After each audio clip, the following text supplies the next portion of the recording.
سلامونه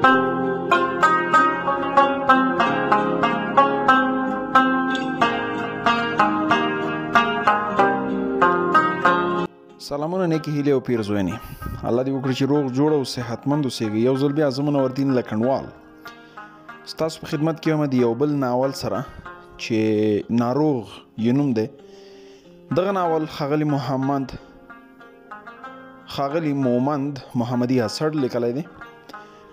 په دې هیله چې ناول مو خوښ شي او له لیکنو څخه یې خوند واخلئ. پایل: ناروغ. اوس په کابل کې د سهار 10 بجې 30 دقیقې دي. منی د ساړه توره ایستلې ده او د ونو پر زیړې وهلو پاڼې ناتار دي. هغه ورځ د ټکسي په مخ کې سیټ کې ناست وم. پوخ سړک مې د سترګو مخې ته راتښتېدلو. غرونه رالنډېدل او هغه صحرا چې زموږ کلی پکې پروت دی راڅخه لرې کېده. د موټر له شیشې سړه هوا رانوته او زما د غومبرو سره یې سړول. کابل مې خوښ و. زړه مې خواږه ټکانونه کول، خو کلی پاتې کېدلو کوښښ مې وکړ ورپسې خفه شوم خو نه پوهېدم چې رښتیا خفه شوم او که د کلي لپاره مې د دروغجن خفګان اظهار کاوه. ځکه نه پوهېدم چې زړه مې په یوه وخت هم خوندوره او هم بې خونده درزا کوله. زه له کوچنیوالي همداسې یم، هوایي. داسې چمونه را سره کېږي چې په ندرت پېښېدلی شي. آیا ممکنه ده چې په زړه کې یو وخت کې هم خوندوره او هم بې خونده درزا وکړي؟ ښایي ارواپوهان او یا هم فلسفیان دا خبره رد کړي او طبیبان خو یې ښایي له هېڅ سره پرې پوه نه شي. کیدای شي وکولی شم دا ډول احساس شرحه کړم. داسې وم لکه یو لیونی او صحرایي شاعر چې دوی معشوقې ولري، له یوې بېلېږي او د بلې په لور ځي. پر یوه مهال هم جدایي او هم وصال. شاعر په امتحان کې ښکیل شو. اوس به څه ډول شعر وایي؟ د کلي د هدیرې جنډې د سهار په شنه خړه او نمجنه هوا کې ځوړند سرونه ولاړې وې، داسې لکه چې کوم مین د لیلا پر زنګانه ویده وي او لیلا یې پریشانه زلفې خورې ټیټ سر د مخ ننداره کوي. حافظه مې دا تصویر ساتلی و، ځکه کیدای شول چې د کوم رسام په لاسونو پر کومه تابلو نقش کړی. د کلي د شنو ونو وروستۍ تته لیکه لکه نرۍ وریځې لا هم نری کېدله. غرونه مې په ځلونو له کلي لیدلي وو چې کوچني ښکارېدل، خو موږ چې ورنږدې کېدلو وار په وار لویېدل. نه پوهېدم نن څه ډول ورځ وه. نن رښتیا هم ښیښونکي پېښې کېدلی. نن مې باید بیا هم هغه لیدلی وای چې د لمر خاته وروسته نفل یې کاوه. نن مې بیا هم غوښتل چې د دعا لپاره د هغې سپین پورته شوي لاسونه ووینم. بیا مې هم باید د تل په څېر د هغې خندانې سرې شونډې او نازک وښکي لیدلی وای. دا خو زما عادت و. خو نن هر څه د عادت خلاف و. د شپې مې فکر وکړی و چې سهار به د دوی نیلي دروازې نیمکخه شي. د سپوږمۍ په څېر سپین مخ به راښکاره شي، موسکی به شي. خو کیدای شي په شنه سهار زما مازدیګرنې ډالۍ دا وي. د خدای په امان. همداسې هم پېښ نه شول. هغه خو خبره هم نه وه چې زما د زړه پر تخت ناسته ده. ښایي ځکه نه وه خبره چې د مستې ځوانۍ جام یې په سر اړولی مدهوشه وه. کله چې زما له سترګو د کلي دیوالونه ونې پناه کېدل، ښایي د خپلې غټې تورې سترګې غړولې وي.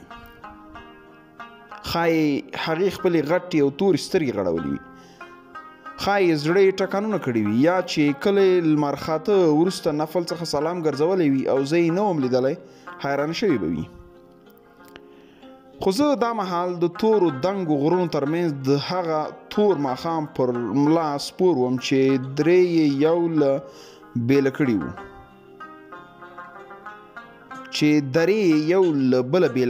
او په کږلېچونو کې د موټر ټایرونو چنګ چنګ چغې کولې. نور نو کلی نه و، یوازې مې په خیال کې 3 تصویرونه ترې راوړي وو، هدیره، ونې او هغه. څومره چې لرې کېدلم د بېسکې احساس مې کوه. په درو کې زیړو او سرو ګلانو د هرکلي په دود د عقیدت سرونه ښکته کول، د غرونو په سرونو سپینو واورو د سپېڅلتیا تظاهر کاوه. د سړو چینو ترانه د موټر په شن شن आवाज کې تربته شوې وه. موټروان وار په وار خپل لاس په ګیر باندې ایښودلو، کله به یې مخکې کش کړ او کله وروسته چې له لرګیو د ډکو لویو لاریو څخه به مخکې کېدلو، نو هغوی به په خپل قهرجن غږ داسې غوسه ښکاره کوله لکه په جومات کې د جمعې لمانځه وروسته چې کوم ماشوم په زینو کې له امسا په لاس سپینګیري څخه په منډه مخکې شي او سپینګیری له ځانه سره وبنګېږي. د وطن خوږ طبیعت پر روح ښه اغېز کوي، خو پر دې سربیره مې هم داسې احساس کوه لکه د کومې بلا منګولې مې چې پر زړه خښېږي او څومره چې مخکې ځم همدومره پرې زور کوي. سینه مې د ګناهګار بنده د مړستانه په څېر تنګېدله. ما الوت کوه، خو څومره چې پورته تلم وار په وار مې وزرونه په مضبوطو رسیو تړل کېدل. په ماشومتوب کې به چې کله ګیلمن شوم نو کرکې او خفګان به مې په کړکې وکړي. زما تر ستوني به ووتې چې په چم ګاونډ کې به یې زانګې وکړي، اوښکې به خبرې شوې، چینې به یې راوخوټولې او هر څه به یې ومینځل. لاندې به یې په لیمو لارې وکړې او په ځمکه کې به د ماشوم مړي په څېر د تل لپاره ښخې شوې. مور به خبره شوه، د کتان په پلو به یې مخ راته پاک کړ او د ګرمې مینې په مچکه به یې ونازولم. نو زړه به بیرته پاک او معصوم شو. دا ځل مې احساسوله چې بل ډول خفګان دی. دا ځل کرکه نه وه راسره، بلکې له مینې سره جوړجاړی کړی و. دا ځل 2 پتیلې وې چې په زړه مې د غم پټۍ کېږدي. دا ځل ژوند غوښتل چې په المارۍ کې د داسې کتاب په څیر شي چې کلونه یې هیڅ څوک هم راښکته نشي کړی او پر سر یې نری ګرد انبار وي، خو هیڅ څوک هم پیدا نشي چې پوه یې کړي. زمونږ کتابونه خو بختور دي، یا یې لولو یا یې هم په میاشت 2 کې له سرونو دوړې پاکو. د خاپریانو ښار کابل ته را رسېدلی وم. دا په همدې نامه مشهور و. زه له پخوا پرې مین وم. ما یې له کوچنیوالي په اړه نکلونه اورېدلي وو. ما په تصور کې څو ځله ترسیم کړی و. هغه دیوال مې ډېر خوښ و چې د غره په ډډ کې ختلی و او غر یې 2 ځایه کړی و. 12 بجې وې. لمر ته مې وکتل، قهرېدلی ښکارېدلو، دومره چې له قهره خوټېدلو. ما خو هیڅ نه و ورسره کړي. په کلي کې به ډېر مهربان ځلیدلو، خو فکر کوم دی هم په کابل کې مین و او دا یې نه شوه زغملی چې زه یې له معشوقې مچکې واخلم.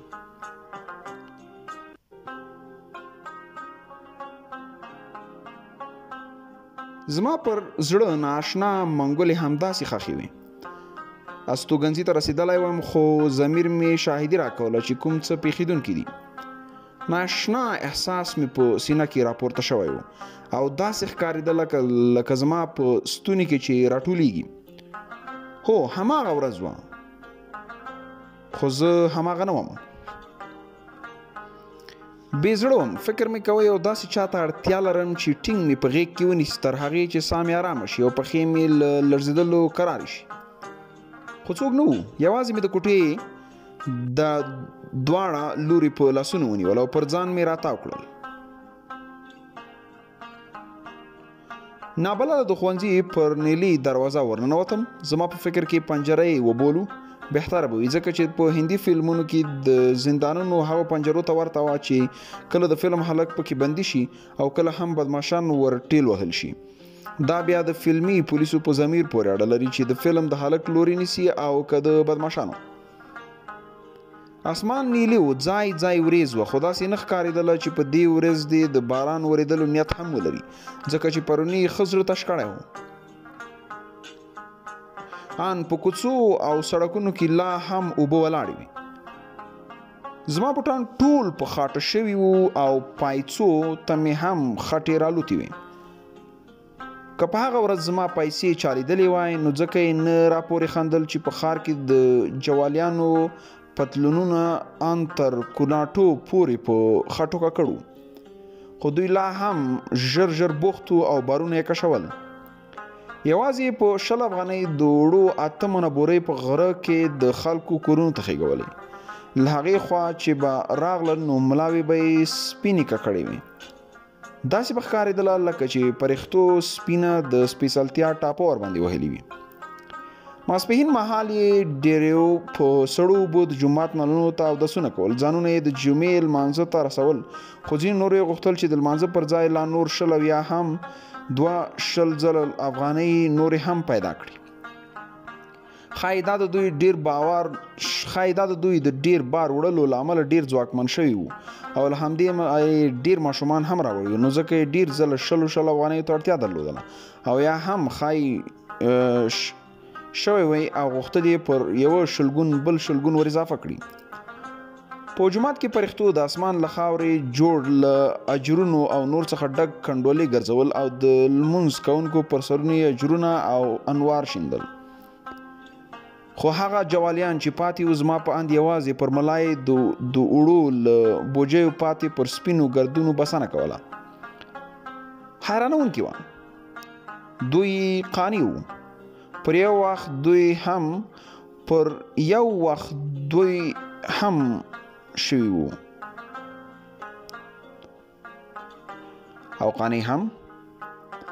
لدې لا ښیښونکي دا چې لمونځ کوونکو هم حریصان وو، ځکه دوی غوښتل پر سرونو یې اجرونه او انوار وشیندل شي. د ښوونځي انګړ هم له خېټو ډک و، نو ځکه زما ګامونه هم ورسره درانه وو. د کتابونو ډک بکس مې شاته اچولی و، خام روان وم. داسې ښکارېدله لکه لومړی ځل مې چې ښوونځی لیدلی وي، خو داسې نه وه. 11 کاله مې په کلي کې ښوونځی ویلی او کله چې راتلم نو ځینې ښوونکي به په دې کار غوسه وو چې ولې یو لایق زده کوونکی له ښوونځي څخه ځي. زه خو په کابل مین وم، په کابل کې ژوند وکړم. د پسرلي او مني بادونه یې زما اننګي ښکل کړي. د اوړي له ګرمۍ د کوم پاخه چت لاندې کینم او د ژمي واورې د کومې ګرمې کوټې له کړکۍ څخه ننداره کړم. ټولګي ته ننوتم، یو سپین ږیری ښوونکی ولاړ و، د ریاضي څو فارمولې پر تخته لیکلې وې. ځه هلکه خپل ټولګي ته. استاده زه په همدې صنف کې یم. د عینکو له سره یې راوکتل او ما یې د عینکو په زربین کې پریړ مخ لا هم لوی او پریړ ولیدلو. د ټولګي د زده کوونکو شمیر د 80 په شاوخوا کې و. هغه مهال مې دقیق حساب نشو کړلی ځکه چې په نازک حالت کې وم، خو دومره مې ولیدل چې زده کوونکي ځینې په چوکیو ناست، ځینې ولاړ او ځینې نورو یې په خاورو کې پلتۍ وهلي دي. ټولو راته ځیر او په حیرانتیا کتل. ما هم دوی ته په حیرانتیا کتل. دوی داسې ښکارېدل لکه د ملي بس مسافرین، څوک ناست او څوک ولاړ. زه هم دوی ته ځکه ناشنا وم چې یو خو نوی راغلی وم، بل مې عمر کم و. اصلا خو زه باید په 8 یا 9 ټولګي کې وای. ښوونکي زړه نازړه ولاړ و. چوپتیا حاکمه وه، خو دی چوپتیا له څو ثانیو زیات دوام ونه کړ ځکه هغه خپله فیصله کړې وه. راځه. ورننوتم، شاوخوا مې وڅارله، هېڅ تشه چوکۍ نه وه، نو ځکه غلی ولاړ وم او د ولاړو کسانو ترمنځ ودرېدلم. ښوونکي بیرته درس پیل کړ. ما هم تختې ته کتل. په توره تخته سپینو تباشیرو ګډې وډې لیکې جوړولې. ځینې به پاکې شوې، ځینې به پاتې شوې، ځینې به له سره جوړې شوې بیا به پاکې شوې. دا لوبه ترخه ځنډه روانه وه او سپین ږیري ښوونکي چې په ډبلو عینکو کې به یې کله کله سترګې ټغې ښکارېدلې او کله به یې هم پریړ مخ له دې لوبې خوند اخیسته. پایڅې مې هسې هم په خټو وې. زده کوونکو ځکه نه راپورې خندل چې د دوی پایڅې هم په خټو وې، خو د ښوونکي پایڅې نه وې. په خټو او سره بوټان یې هم پاک ځلېدل. یو وخت مې پام شو چې پښې مې سستېږي. همالته مې لکه ځینې نور زده کوونکي چې له لومړۍ سره ناستو په خاورو کې پلتۍ وهلې. او زه هم د دوی له ډلې وم، لکه د ملي بس مسافر. ښوونکی وتلی و. زده کوونکو ما ته کتل او ما دوی ته. یوه پر چوکۍ ناست هلک چې نسواري رنګ عینکې پر سترګو یو سپینه درشي اغوستې وه په سترګو کې ور وبللم. زه هم پورته شوم. غلی مې لمن وڅنډله. له کړکۍ څخه د لمر پر لوېدونکو وړانګو کې زما له لمنې لوېدلې د دوړو ذرې بې سطره شوې. او یا هم اتیاو زده کوونکو په خپلو سترګو بربنډې ولیدلې. زه ورغلم، ځای یې راته وکړ او ورسره کېناستم. په خیر راغلی. په شرمېدلې بڼه مې ځواب ورکړ. مننه. عمر دې کوچنی دی، څنګه په 12 ټولګي کې ناست یې؟ کوچنی وم چې ښوونځي ته یې اچولی وم. څوم نمره وې؟ لومړی. د څنګ خلک ملګري ته یې مخ ور واړو. دا اول نمره و؟ په ټولګي کې ګونګوسې شوې. دا اول نمره و؟ ځینې یې د یو بل زده کوونکو په لور کتل چې ګیرې کله او نري بریتونه یې پرېښي وو. د هغو په سترګو کې اضطراب ښکارېدلی و. بل تن راغی چې د سر اوږده ویښتان یې په منځ اړولي وو. ګیره او بریتونه دواړه یې خیرلي وو. ځینو ورته په کرکه وکتل خو رانږدې شو. سره نیکټایي هم تړلې وه. سلام، ستړی مه شې. مننه، ته ستړی مه شې. زه جاوید د پغمان یم، په خیر راغلی. ما په زړه کې غوښتل چې نن هیڅوک هم غرض راباندې ونه کړي او همداسې مې یوازې پرېږدي. د دوی سره له خبرو کولو مې ویره کېدله، خو بیا مې هم خبرې کولې. ښایي د څېرې بڼه مې الوتې او وېرېدلې ښکارېده، او یا هم ښایي اطمینان پکې و، خو زړه مې رښتیا هم وېرېدلی و.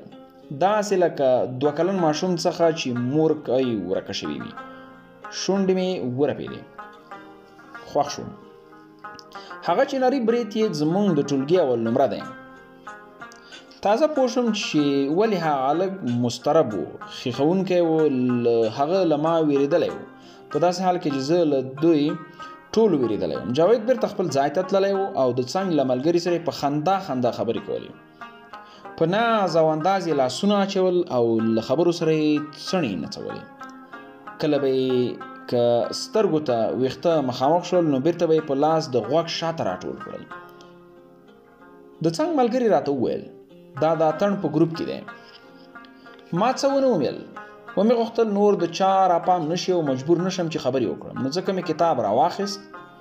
کرښې مې لیدلې خو لوستلی مې نشوې. ستونی مې راډک و. داسې احساس مې کوه لکه نااشنا منګولې مې چې پر ستوني خښې وي او ورو ورو یې ټینګوي. خیالونو د کلي هدیرې ونو او د هغې مخ ته وړی وم. ښوونځی رخصت شوی و. زه لا هم په ټولګي کې ناست وم. وروستي زده کوونکو ته وتلو غږ یې وکړ. راځه که نه، رخصتي شوه. هغه سهار مې چې سترګې پرانیستې نو لمونځ قضا شوی و. د لمر وړانګې له کړکۍ راوتلې وې او زما پر تندي ځلېدلې. داسې ایسېده لکه زما له خوی سره چې بلد شوی وي. یو څه انس یې پیدا کړی وي او د پخوا په شان غوسه نه و، خو لا هم سور مخ خوټېدلی و. د ښوونځي را باندې ناوخته شوی و. ژر مې مخ او لاس ومینځل. په منډه مې جامې بدلې کړې، بکس مې تر غاړې کړ او د ښوونځي په لور مې هی کړل. اوږده موده ناست وم او ښوونکی نه و راغلی. لاسي ګړۍ ته مې وکتل. د سهار 10 بجې 30 دقیقې وې. په خپله چوکۍ کې تنګ شوی وم ځکه ترڅنګ مې یو غټ هلک کېناست چې ان د کوناټي یوه برخه به یې زما پر چوکۍ ایښې وه. هغه وخت زه ډنګر پنګر وم. د هغې سهارنۍ تورې خړې له سفر وروسته لا هم نری شوی و. ان زړه مې هم نری شوی و. پورته شوم او د یو بل ټولګیوال پر چوکۍ کېناستم. عابد نومېدلو. پر ما یې پام کاوه او لکه زما د زړه ساتونکی و. په کتابچه کې څو سوالونه او ځوابونه لیکلي وو. نور یې همداسې قلم ورباندې ایښی و او بهر وتلی و. کله چې راننوت نو زه یې پر خپل ځای ناست ولیدم ځکه خو دی هم په مخکیني کتار کې له بل تن سره کېناست. د خوب او ستړیا احساس مې کوه. سر مې پر میز کېښود خو د شعر خاپیرې مې غوږونه وتخنول. پر کتابچه کې قلم مې راواخیست. یو غزل مې ولیکلو. د خپل زړه په اړه و. ټول له شکایته ډک و. عابد راته ځیر و. کاغذ یې ورکش کړ او غزل یې ولوست. اوس پوه شوم چې ولې داسې یې. ښوونکی راغی. د ټولګي نماینده د عسکري پریډ د صاحب منصبانو په څېر په زور غږ وکړ. ولاړ سئ. ټول ترپ پورته شو. ښوونکی غاړه صفا کړه او سلام یې واچو. درس یې پیل شو. ښوونکي غږېدلو زه هم پرې پوهېدلم. ښایي د زړه بړاس مې له غزل سره وتلی و. شعر داسې یار دی چې خپل ټول غمونه پرې اچولی شي، هغه اوږه ورکوي نو ایله د سړي زړه سپک شي. ښوونکي پر تخته لیکل، ما هم کتل. ښه ځنډ مې کتل، خو شیبه په شیبه لیکل تیاره کېدل. سر مې درندېدل او زړه مې په راجګېدو شو. مخ مې ګرم شو، احساس مې کړه چې لاسونه مې سړېږي. قلم مې له لاسه پوښېدلو شو، په رډو رډو مې شاوخوا وکتل. ورو ورو تیاره کېدله. د پورته کېدلو کوښښ مې وکړ. زده کوونکي د سیورو په څېر راته ښکارېدل. تیاره زیاتېدله، هر څه یې ونیول. په تپه تیاره شوه او تیاره هم داسې ورکه شوه لکه ډیوه چې څوک پوی کړي او رڼا ورکه شي. پر مخ مې لاس راکش کړ، لوند راته ښکاره شو. سترګې مې پرانیستلې. عابد په زوره زوره خوځولم او نارې یې راته وهلې. سر مې د ښوونکي په غېږ کې و. زده کوونکو ټول شاوخوا ولاړ یو، یو بل ته یې خولې ورکړې کړې وې. غوږونه مې ورو ورو رڼا کېدل او د دوی دا خبرې مې اورېدلې. څه ورباندې وشول؟ دی ولې داسې دی؟ چې ښه په ست شوم نو د ښوونکي سپینه ږیره او د عابد ورخطا مخ مې روښانه ولیدل. کېناستم، زده کوونکو اوږه راکړه او چوکۍ ته یې پورته کړم. خوله مې وچه وه، زړه مې په زوره زوره درزېدل او پښې مې رېږدېدلې.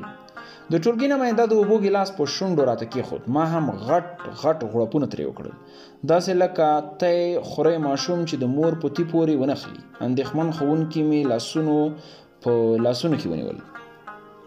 بچی ته ښه یې؟ هیڅ مې نشو ویلی. ورو ورو را په سک شوم. یوه وویل، رنګ یې تک ژیړ دی او ریږدي، ته ورته وګوره لکه خزان وهلې پاڼه.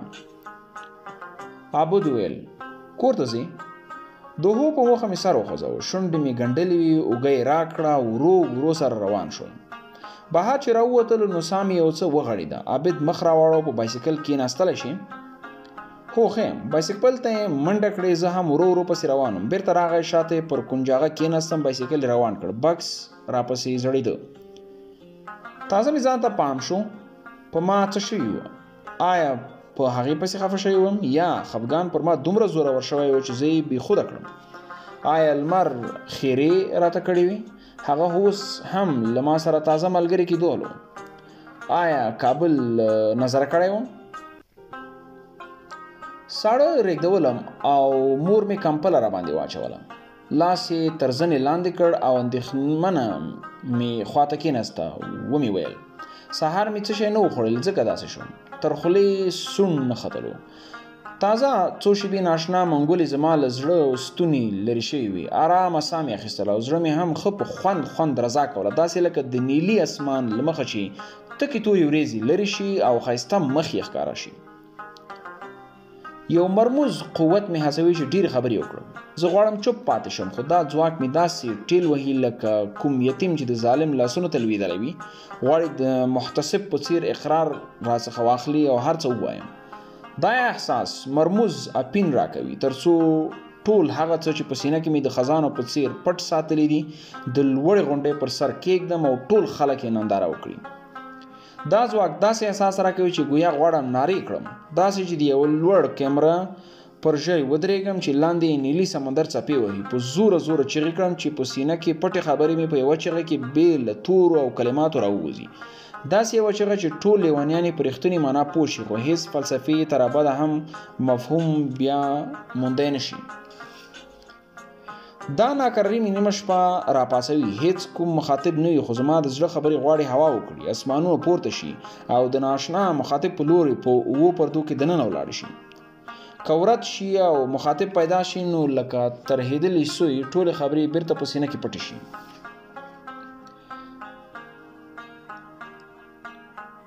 د راختلو لپاره یې غږ ورک شي، ژبه پر ځای ودرېږي، خوله وچه شي، زړه په زوره زوره درزېږي، ناشنا منګولې مې پر ستوني ټینګې شي او ټولې خبرې تربتې شي.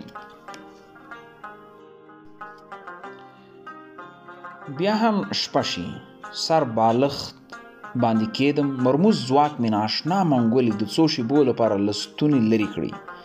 خبرې لکه د اوربلکو سیل شي، په الوتو شي، دومره تریوال وځي چې پیریانې هم حساب نشي کولی. ځي ځي او په اسمان کې ستوري شي. زه بې دریغه لاسونه پسې اچوم، یوازې یو څو پکې راونیسم. د فکر بندیوان یې کړم. پورته شم، ډیوه بله کړم، قلم او کاغذ راواخلم، یوه تکه سپینه لمن له تورو داغونو ډکه شي. خو دا هغسې نه وي، بلکې لکه مروړلي پتنګان داسې شوي وي. دا دومره ښایسته نه وي لکه الوتلي پتنګان، او نه هم دومره مست وي، ځکه خو ډیر مظلوم وي، دومره چې ښایي د لوستلو هم نه وي. زه له آشنا مخاطب سره کړیږم. داسې احساس کوم لکه زما ضمیر ته چې دننه ننوتلی وي. جګړه ورسره کوم، سوله ورسره کوم، فلسفي ورسره غږوم، لمونځ ورسره کوم. هغه مازدیګر مې ډیر یاده شوې وه. د مازدیګر انځور هسې هم غمجن وي. د خاپریانو په نړۍ کې د جدایۍ د سفیر په نامه یادوي، ځکه هره ورځ چې لمر ډوب شي نو باید یو خاپری مړ شي، اروا یې والوځي او سبا د لمر په څیره کې راوخیږي. خو کله چې څوک مکې ته روان شي او د شپې په 10-30 دقیقو ورسیږي نو سهار داسې ورته ښکاري لکه مازدیګر مهال چې لمر بیرته راخیږي، داسې لکه مرور یار چې له پناه کېدو وروسته بیرته پښیمان شي او د یار غېږې ته راستون شي. مین یې سینې ته راجوخت کړي، د دواړو اوښکې سره ګډې شي او دواړه باړخوګان لانده شي، بیا په ژړا ژړا کې یو بل ته وخاندي. خو د مکې مازدیګر بیا داسې ښکاري لکه زیړ سهار. ښایي دا د بیا ځلې ژوندانه د ثبوت لپاره یو رمز وي، داسې رمز چې ډیر ساده حاجیان پرې نه پوهیږي، بلکې یوازې هغه حاجیان پرې پوهېدلی شي چې بیګانه یې زړونه د زمزم په اوبو مینځلي وي. خو هغه مازدیګر لمر نه و او د هغې ورځې د سهار له 10-30 دقیقو را په دې خوا وریځو پټ کړی و. د مکې له لوري توند باد رالوتی و، خو وریځې د بړستنې غوندې درنې وي، دومره درنې چې زما زړه لا هم ویرجن کړی و. د هغې غټې سترګې، ژیړ مخ او مسکانه خولګۍ مې یادېدله. د هغه توپان له امله مرغان هم نشول الوتلی، خو زما زړه د سینې په پنجره کې دومره تنګ شوی و چې نور یې رښتیا غوښتل دا زندان مات کړي او د هغې په لوري والوځي. سر یې د سینې په پنجرو په زوره زوره ووهي او راته ویل د خدای لپاره وزرونه وکړه او د یو ځل لیدو لپاره یې والوځه. هغه مهال مې دومره مینه کړې وه چې آن نږدې و کرکه ترې وکړم. په اپارتمان کې زموږ د کور په نیلي رنګ له رنګ شوي کړکۍ څخه مې بهر کتل. پورته درنې تورې وریځې او بلاک ته مخامخ د سړک پر پورې غاړه د ګاونډي د کور بام، د بام پر سر یې د ټلویزیون هغه انتن چې تل به نسکورېدل یو ځل بیا نسکور شوی و. هغه مازدیګر مې له هغې سره جګړه وکړه، داسې جګړه لکه یو بې زړه ته چې څوک له کوره پر مخ بې رحمه او درنه څپېړه ورکړي، درد غوټه کړي، پټې کړي او کور ته راشي. په یو کونج کې خپه کینی، د درد غوټه خلاصه کړي او بیا په تصور کې هماغه څپېړه له کوره بهر هماغه ظالم ته ورکړي، داسې لکه د ګودر پر غاړه چې یوه مسته او کاسیره ښځه د یو ماشوم سره د اوبو پر نوبت جګړه وکړي او ماشوم د بېوسۍ له امله کوزه په لغته ووهي او ډکه کوزه پړمخې واوړي. هغه مازدیګر مې هغې ته وویل چې زما له زړه نه ووځه، ما مه کړوه، ما ته غم مه راکوه. لکه څرنګه چې ته د لمر خاته پر مهال ښې او کیڼ لوري ته سلام ګرځوي او له نفل سره وداع کوي، همداسې سلام وګرځوه او زما له خیالونو سره وداع وکړه.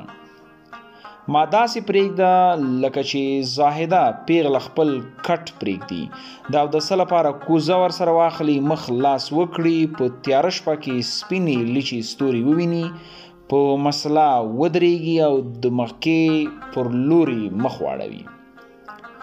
داسې مې پرېږده لکه مینه پیغله چې خپل کټ پرېږدي، په کنډو واوړي، جامې په خاورو خړې شي، خو خړې جامې تیارې په خپله پرده کې پټې کړي او د مین تودې غېږې ته ورشي.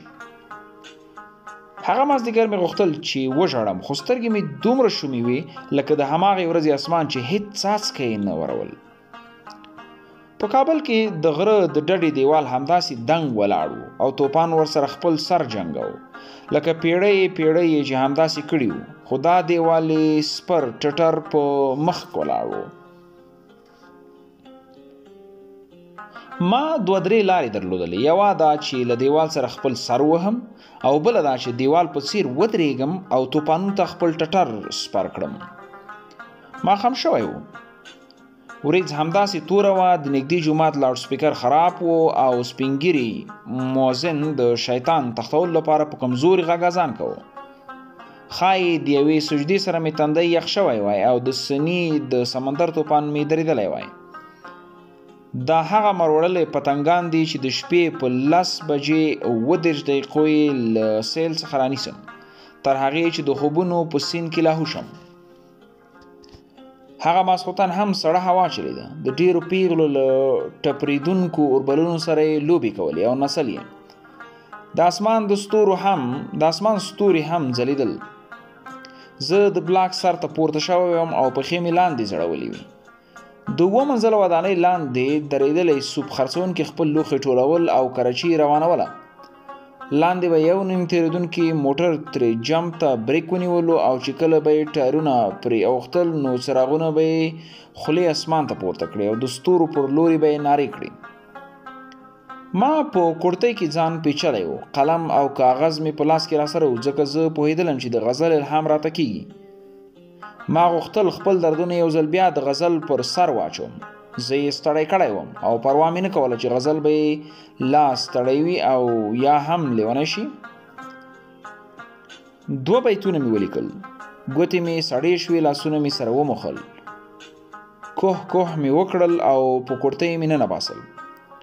فکر مې کاوه چې د پوزې سر مې سوربخون شوی دی. شاته مې وکتل 20 ګامه لرې یو خوځېدونکی سیوری ولاړ و. له جیبه مې لاسي څراغ راوایست، په هماغه لوري مې روښانه کړ. ژر مې ګل کړ او مخ مې بیرته راوګرځوه. زمونږ ګاونډۍ پیغله ولاړه وه. خوله یې ګنډلې وه او هیڅ یې نه ویل، یوازې له څراغ څخه سترګې پټې کړې وې. خو ما څراغ ګل کړی و او نه پوهېدم چې لا یې هم سترګې پټې دي او که نه. د نجلۍ نوم مې نه وزده، خو څو ځله مې له زینو څخه د ښکته کېدلو او پورته کېدلو پر مهال لیدلې وه. غونډه منډه د څېړۍ غوندې ونه، سره باړخوګان نیلي سترګې، زیړ ته مایل بڼه او ویښتان یې وي. ما ته یې څو ځله راکتلي وو. موسکی شوې وه. بیرته یې سترګه ښکته اچولې او په منډه مې له خوا تښتېدلې وه. خو خدایزاده نن مې څنګه شاته غلې ولاړه وه. ښایي د دې په زړه کې هم ډېرې خبرې وې چې غوښتل یې ما ته یې وکړي.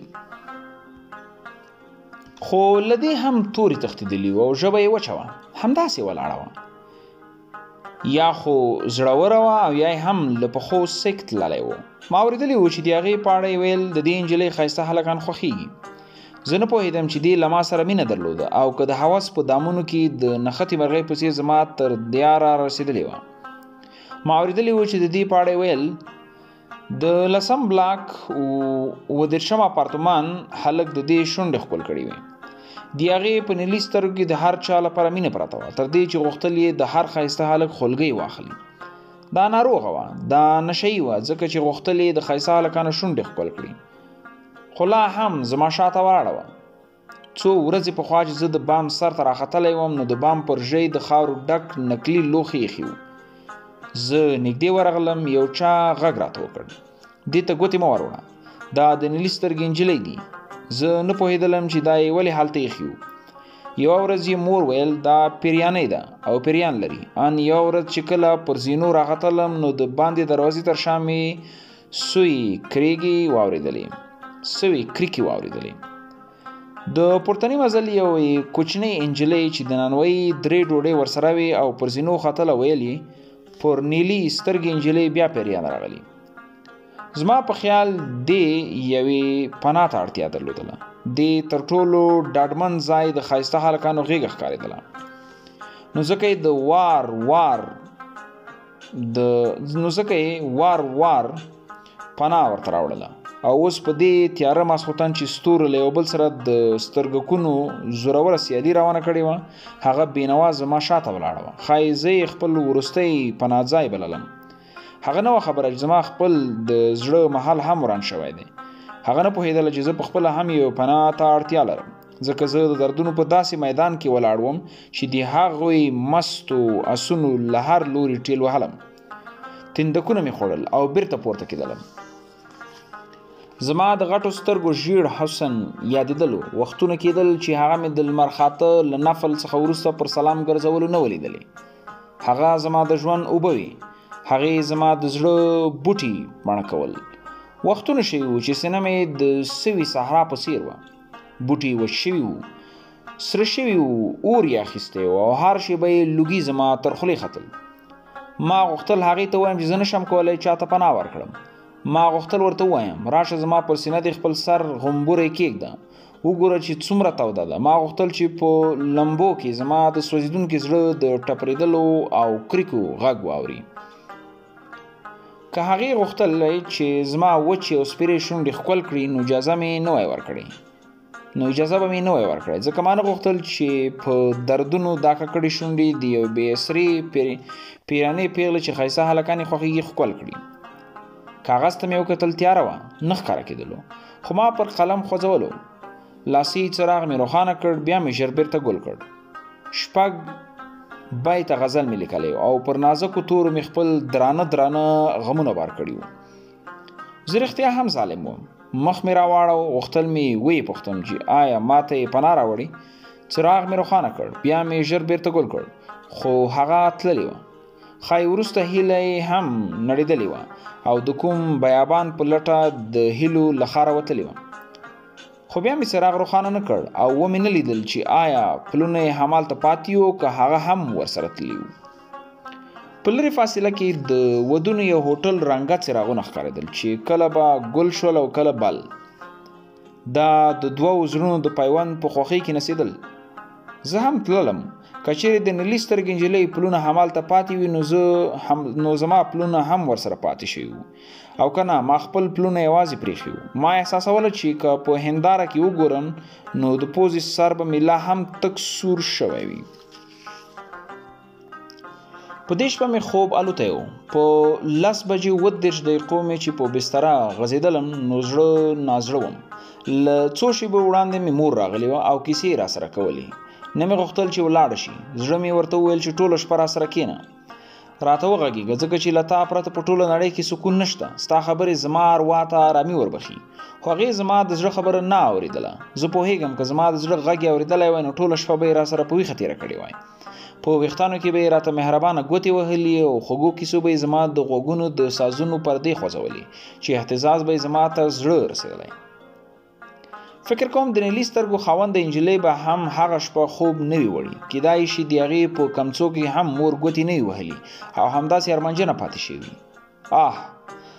دا ډیره جفاکاره دنیا ده. په یوه شیبه کې د خوبونو دنګې مڼۍ پر ځمکه رانسکورې کړي او سړی بې پناه پاتې شي.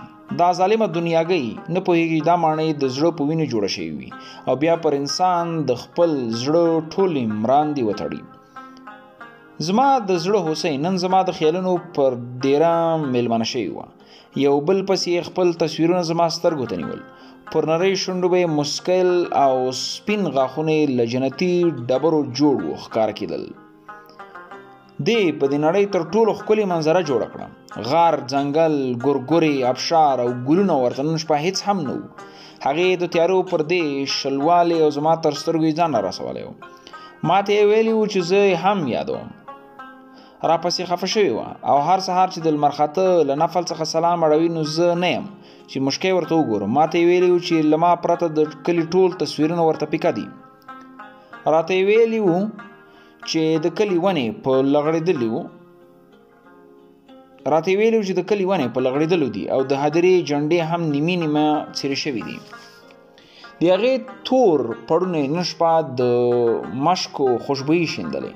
تر ډیره یې کیسې را سره کولې، خو زما ورو احساس چې ناشنا مګلي مې یو ځل بیا پر ستوني ټینګېدې. سترګې مې پرانیستلې. هغه تللې وه، هېڅ تصویر یې نه و پرېښی. ساه مې نه شو اخیستلی. زړه مې په زوره درزېدلو. راکېناستم او کمپله مې لرې وغورځوله. په غوږونو کې مې چنګ غږونه تلل او راتلل. فکر مې کاوه چې سترګې مې له کاسو بهر راوتلې دي. تیاره کوټه راته له بلګانو ډکه ښکارېدله او داسې انګېرل کېده زما د وژلو لپاره ورو رانږدې کېږي. تیارو دښمنۍ راخیستې وه. ان د بلګانو ویرونکې سترګې یې راته انځورولې. غوښتل مې کریکې ګډې کړم خو غږ مې په ستوني کې نښتی و. پورته شوم او په ټپرېدلو ګامونو ولاړم. د اوبو جک مې د میز له سره چپه کړ، پر دیوال مې لاس وواهه او ګروپ مې روښانه کړ. ټوخی مې پیل کړ او بیرته بېسیکه پر کټ کېناستم. جک پر یو څنګ پروت و او اوبو یې د نامعلوم مالت نقشه کږله. ګیلمن شوم، ومې ژړل او اوښکې مې پر بړخوګانو لارې وکړې. ډېره موده وروسته مې ژړلي وو. سلګۍ مې پورته شوې او خوله مې په دواړو لاسونو پټه کړې وه. پښې مې لړزېدلې، له بالغ څخه مې بد راغلی و او نه مې غوښتل چې بیا هم سر پرې کېدم. ښه ساعت مې ژړلي و او بیا غلی شوی وم. اوښکې مې ورو ورو پر بړخوګانو وچېدلې. پورته شوم خو ځمکه راباندې ګرځېدله. تشناب ته ولاړم او مخ ته مې څو لپې اوبه واچولې.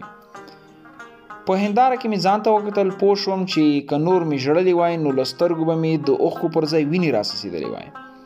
بیرته راغلم، کېناستم او پر تندي مې لاس کېښود. سور راته وایسېدلو. یا خو به تبه وه او یا به هم د هغې د مینې اور و چې زما په سینه کې ژبغړاند و او زما تندي تبې سره کړې وه. اوږده ساعتونه په ناستې ناست وم. د دیوالي ګړۍ ټک ټک غږونه راتلل، خو فکر مې کوه چې د هغې ستنو پښې هم سستې شوي دي او په ډېرې خوارۍ ټوپونه وهي، ځکه همداسې شپه او د سهار د راتلو خبره هیڅ هم نه و چې په ما یې ښه لنګون تیر کړ. نو د سهار خړه رابرسېره شوه. هغه شپه دومره کمزورې شوی وم چې د سهارني نسیم په یوه څپه غورځېدلم.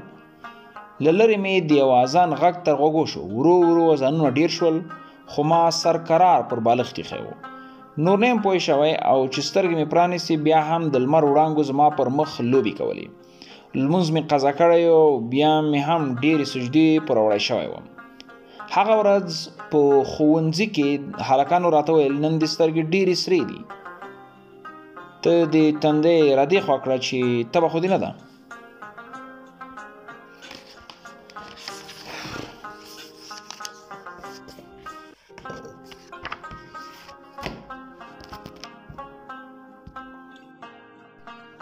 په کابل کې د غره په ډډه کې پورته تللی دیوال له لرې د تورې لیکې په څیر ښکارېدلو، ځکه ټول غر په واورو کې پټ و، خو یوازې د دیوال ډډې وې چې واورې نه وې ور راختلې. خو پر سر یې واورې ځکه پرتې وې چې خلکو ته وښیي نور دا دیوال بوډا شوی دی او د طوفانونو مقابله نشي کولی. دیوال خاموش و او د مني د راتګ انتظار یې کوه تر څو واورو ته وښیي چې لا هم د طوفانونو مقابله کولی شي، ځکه سلګونه کلونه یې ان د تورو تبرونو غشو او نیزو په مخ کې ټټر سپر کړی و. خو دا خبره هم ښکاره وه چې کله دیوال په مني کې طوفانونو ته خپل ټټر مخکې کړ نو واورې به لکه د نرګس ګلونه مړې شوي وي او د خاورو لاندې به یې جسدونه اوبه شوي وي. زما لیکلي غزلونه هم زیات شوي وو. زیړه کوچنۍ کتابچه مې نیمه ترې ډکه کړې وه. په لاس کې به مې چې واخیستله دومره درنه وه لکه دې څخه ماته دا ښکاره شوه چې غزلونه زما په څیر ظالم نه دي. خپل دردونه یې پر کتابچه نه دي انبار کړي او لا یې هم په خپلو سرونو وړي. ډېر پخوا یو شاعر چاته ویلي وو چې غزلونه به تر ابده خپلې خوښۍ او غمونه همداسې په خپل سر ساتي.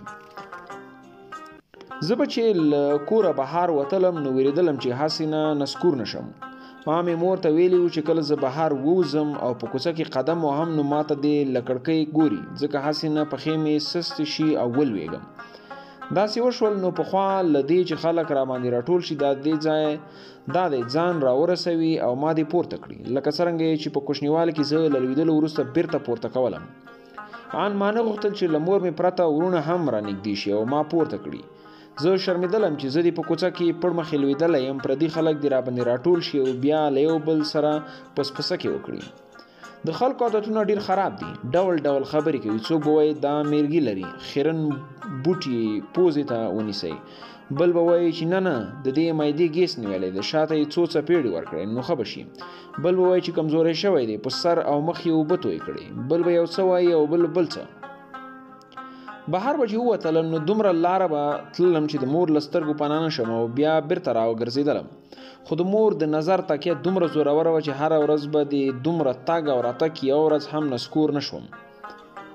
ډاکټران هم خراب عادتونه لري، هغوی هم ډېرې خبرې کوي خو د یوې خبرې هم بل ته ورته نه وي. د دوی خویونه هم د عامو خلکو غوندې بد دي. پلار مې په دې څو میاشتو کې څو ډاکټرانو ته بیولی وم او څو ډوله دواګانې مې خوړلي. زه پوهېدلم چې زما درمل چیرې دي، خو دا خبره مې له خولې نه شوه وتلی. زما مخ زیړ شوی و، داسې لکه چې د هغې د زیړ حسن انعکاس پکې راڅرګند شوی وي، داسې لکه چې زموږ روحاني تړاو د دومره ډیر شوی وي چې آن د رنګ اثر هم زما په څېره کې ظاهر شوی و. که هغه وخت د اروا پر تناسخ او وحدت الوجود باندې پوهېدلی، ښایي همدې ته عقیدتمند شوی وای، ښایي دین مې خراب شوی، خو د خدای فضل و چې خپل دین او مذهب مې ساتلی و. نن مې کلک هوډ کړی و چې دومره مزل به کوم تر څو د مور له سترګو پناه شم. خو کله مې چې د بوټانو مزې تړل نو مور ته مې وویل که له سترګو دې پناه شم نو د زړه په سترګو راته ګوره، که د زړه له نظره دې پناه کړم نو داسې وګڼه چې هماغه شېبه نسکور یم. مور مې زما له تندي توده مچکه واخیسته او پر خدای یې وسپارلم. د غزلو زیړه کتابچه مې راسره اخیستې وه. چا راته ویلي وو چې نن په یوه زیړه ودانۍ کې مشاعره ده. ما کوښښ کوه چې ځواکمن شم. نن مې اجازه نه ورکوله چې نااشنا منګلې مې پر ستوني ټینګې شي. سړک په واوره سپین پوښلی و، خو د موټرو ټایرونو دوی تورې لیکې پکې ایستلې وې. زه یې پر ژۍ روان وم او له هر ګام سره مې واورو خرپ خرپ کولو. سوړ باد مې لا هم پر باړخوګانو لګېدلو. زما د سینې له اور څخه راختونکي تاو مې نن په خپلو سترګو لیدلو. دا ځل مې نااشنا مخاطب د ورځې خیال ته راغلی و او راته ویل یې اوس نسکورېږي. ما ورته وویل تر څو مې چې د ټولو شاعرانو په مخ کې د خپل غټ سترګې هوسۍ په یاد کې لیکلې غزل نه وي زمزمه کړی، دومره اجازه نه ورکړم چې نسکور شم. ناڅاپه به یې راته وویل اخ د مور له سترګو پناه شوې. ما ورته وویل هغه راته نن د زړه په سترګو ګوري، زه یې احساسوم. بیا یې راته وویل لیونی یو پلاستیکي بوتل اوبه خو در سره واخله، که نسکورېدلو ته نږدې شوې نو څه غوړپه خو څښه. دې خبرې زه تیر ایستلی وم. 40-50 ګامه مخکې د خوراکي پلورنځي ته ورتاو شوی وم چې دوکاندار هلک یې د ګاز په ډبه لګیا و او وار په وار یې خپل کنګل شوي لاسونه ورته تاوول. اوبه مې ترې وغوښتلې، ښکته پورته یې وکتلم. په دې ژبه کې اوبه څښې؟ هو، مسکی شو. زه پوه شوم چې په زړه کې راپورې وخندل. ومې ویل معده مې درد کوي. او الله دې شفا درکړي. مننه. اوبه یې راکړې، 15 افغانۍ مې ورکړې او بیرته روان شوم. څومره عجیب خلک دي، په هر څه کې کار لري او په اسانه تېرېستل کېږي. زه پوهېدم چې د دوکاندارانو عادتونه هم خراب شوي دي. په نږدې تمځای کې د موټر په تمه شوم. تور موټر چې د ګونګټ په څېر ښکارېدلو درېدلو. ورپورته شوم، روان شو، بیا ودرېد او 2 کس راوختل. بیا روان شو، بیا ودرېدل او 1 کس راوخوت. څو ځله ودرېدلو او روان شو. ګونګټ دومره دروند شو چې کله به موټروان په ښه پرې ټینګ کړه نو پغ پغ غږونه به ترې ختل. خو یو ځل بیا هم ودرېدلو. ټول شور جوړ کړ. نور ځای نشته، دا چېرته ځای وي؟ لږ شرم وکړه، مسلمانیش نشته. ما غلی یو خوا بل خوا وکتل. کلنډر غږ کړ، کرایه مو راکړئ. 10 افغانۍ مې ورته ونیولې. زه پوه شوم چې موټروان ته پر سړک ولاړ سړي یوازې 10 افغانۍ ښکاري او د هر مسافر ارزښت ورته 10 افغانۍ نه دی پورته. ان د موټروانانو عادتونه هم خراب شوي وو. زه ډېر موده وروسته چېرته لرې روان وم، ځکه راته هر څه خراب ښکارېدل. په 10 بجې 30 دقیقو د زیړې ودانۍ مخکې ښکته شوم. پورته مې وکتل، اسماني نیلي و. ورننوتلم. شاعران کتار کتار ناست و. داسې احساس مې کوه لکه د صوفیانو خانقاه ته چې ننوتلی وم. دلته د زیاترو رنګونو زیړ و، خو څېرې خندانې وې. د ځینو کورتۍ اوږدې وې او د ځینو زیړې، خو زیاترې د سر ویښتان غوړ کړي وو او په یو بل لوري اړولي وو. خو د اوبو بوتل یوازې زما په لاس کې و. په مخکینی قطار کې تر ټولو لوی شاعر ناست و. اوږده ږیرې وه، د هغې نوم مې اورېدلی و او چې ورته ومې کتل نو د خانقاه د پیر په څېر و. ښه و چې هغه وخت پر توصف نه پوهېدلم. زه غلی په یوه ګوښه کې کېناستلم. نااشنا مخاطب بیا غږ کړ، هسې نه چې د شعر ویلو پر مهال نسکور شي. ومې ویل د اوبو بوتل هلته هم راسره وړم. د یوه شاعر له کورتیو شړېدلي کاغذونه راووتل او پر هغې د لیکل شوي غزلونو انګازې له شاوخوا دیوالونو سره لګېدلې. د لاسونو پړکېدلو توده مینه خپروله. احساس مې کړه چې اوښکې مې غوړېږي او پر شونډو مې مسکا خورېږي. زما وار را رسېدلی و. زړه مې ټوپونه وکړل او پښې مې لړزېدلې. د وینا د میز مخې ته ودرېدلم. د اوبو بوتل مې همالته کېښود. د هغې په یاد کې لیکل شوی غزل راته یاد و. ما وې هسې نسکور شم. فکر مې کوه هر څه لړزېږي او زما د لوېدلو کوښښ کوي. خو سترګې مې پټې کړې. د لومړي ځل لپاره مې له ستوني چیغه ووتله. د غزل تورو ترنم کړ. زیر و بم شو. ما وی چې رباب را سره غږیږي. په غوږونو کې مې د طبلې غږ کړنګا کوله. ما وی چې له غږ سره مې مرغان هم نغمې غږوي. یو وخت مې سوچ شو غزل پای ته رسېدلی دی. د لاسونو پړکا مې تر غوږونو شوه. سترګې مې پرانیستلې. د پیر او مریدانو پر بړخوګانو اوښکې راڅڅېدلې وې او د زړونو له تله یې لاسونه پړکول. نن بیا هم زما سترګې شومې وې. ان 2 څاڅکي اوښکې هم نه وې پرېښې چې لږ تر لږه د بڼو پر سر مې ودرېږي. ما ټول دردولی وو. ما ښه نه و کړي. ما خپل درد ټولو ته ورکړی و. دا ښه کار نه و. د شاعرانو پیر راپورته شو. زه یې ټینګ په غېږ کې ونیولم. د هغې د مینې تاوده احساس مې وکړی. دا ځل بیا هم ټولو ډېرې پوښتنې کولې. واه دا څومره ښه غزل دی لیکلی. بل ویل ته دا دومره موده ولې نه راتللی؟ ته چیرې وې؟ بل ویل ستاسو نوم ما نه دی اورېدلی. له یاده مې ووت. نوم مو څه و؟ بل ویل آها څومره ښه. د شعرونو کتابچه دې هم در سره راوړې ده. بل ویل دومره ژور احساس او اغېز یې راباندې وکړ چې غوښتل مې کریک وکړم. بل ویل دا غزل دې څنګه لیکلی و؟ کاشکې زه هم همداسې غزل ولیکم. بل ویل ته ادبیات لولې؟ هر یوه ته مې د شونډو په سرونو ځوابونه ورکول. نااشنا مخاطب شاعران باید دومره پوښتنې ونه کړي. ما ورته وویل دوی له ما سره مینه کوي. ته تر ټولو هم زیاتې خبرې کوي. خو ما یوازې نه غوښتل خبرې وکړم. ما د زړه له تله خپل درد بیان کړی و. نن مې د آرامۍ احساس کوه. غوښتل مې چې دوی مې یوازې پرېږدي او مودې وروسته له دې سکون څخه خوند واخلم. مشاعره پای ته رسېدلې وه او ما د کور په لور ګامونه اخیستل. په لاس کې مې د اوبو بوتل همداسې ډک پاتې و. له خولې مې لا هم تاو ختلو او ما لا هم احساسوله چې مور مې د کړکۍ خواته ناسته ده او د زړه په نظر راته ګوري. ما فکر کوه چې پر سر مې د خدای لاس دی ځکه مور مې په خدای سپارلی وم. نن مې ځان نیکمرغه احساس کړی و. نن پر لاره زما د بوټانو او د تکو سپینو لارویو پیغلو بوټانو یو ډول خرپ خرپ کولو. له یوه کاله ډېره موده وتلې وه. د کابل سره لمر په تندي سوځاوه خو چې کله به یې سیوري ته کېناستلو نو بیا به دومره ګرمي نه وه. زما د خپل کلي نمجنه ګرمه هوا نه وه هېره شوې. که لمر ته به هم ګرځېدلو نو نرمه او نمجنه ګرمي به وه او که د سنځلو سیوري ته به مو کټونه واچول هم نو هماغه ډول نمجنه ګرمي به وه. د صحرا ګرم باد به د خوړ له سرو تیږو سره سینه جنګوله او ترې راتېر شوي به و.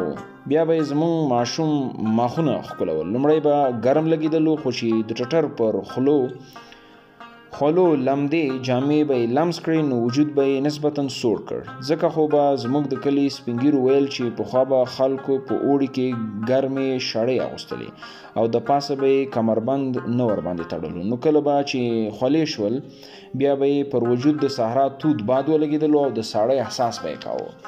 سبا روژه وه او ماښام د جومات په ملا پسې تل جوخت درېدونکي سپین ږیري چې په خوله کې یو غا هم نه ویل بېګا ته به تراویح کوو. قاري صاحب مو راغلی دی په 10 ورځو کې ختم کوي. ډېر پیاوړی دی. زموږ په کلي کې غټې تراویح نه کېدلې. ملا صاحب به ویل چې د ملایي سبق په نیمایي کې ترې پاتې شوی دی نو ځکه خو یې وړې تراویح راته کولې. ده به 3 لنډ آیتونه په هر رکعت کې لوستل او داسې سپیډ به یې وهلو چې توبه ځینې سپین ږیري به نه شول پسې رسېدی. هغوی بېوزلان به لا هم سم ولاړ نه و چې دی به د 2یم رکعت رکوع ته ټیټ شو. خو ما به د قوم د جامع جومات په لاوډ سپیکر کې له لرې د قرآن کریم تلاوت اورېدلو. یو ماسخوتن مې له تره څخه چې د وړو تراو په لور روان و وپوښتلې دا تلاوت خو تر نیمې شپې نه خلاصېږي دا ولې؟ ده راته وویلې دا غټې تراویح دي. ما غوښتل یو ځل په غټو تراو کې هم ودرېږم او له لرې راتلونکي د تلاوت کوونکي خوږ غږ له نږدې واورم. نن ماښام خوښ وم ځکه زه به په غټو تراو کې درېدلی او ان تر نیمې شپې به مې د قرآن ښایسته تلاوت اورېدلی. قاري صاحب الله اکبر ویل او موږ هم ژر ژر لاسونه غوږونو ته واچول. ښایسته تلاوت پیل شو. جومات له سره تر بوره ډک و. د قرآني کلماتو زیر او بم د جومات په لر او بر کې خورېدل او ما خوند اخیستلو. تلاوت ډېر اوږد شوی و. پښې مې ورو ورو سستې شوې. په یوه او بله شوم. تندی مې خولې کېدلو او وار په وار مې په ورغوي پاکولو. ناشنا منګولې مې بیا پر ستونې ټینګېدلې. ډېر بې شرمه وې. ان د خدای له کلام څخه هم سترګې نه شرمېدې.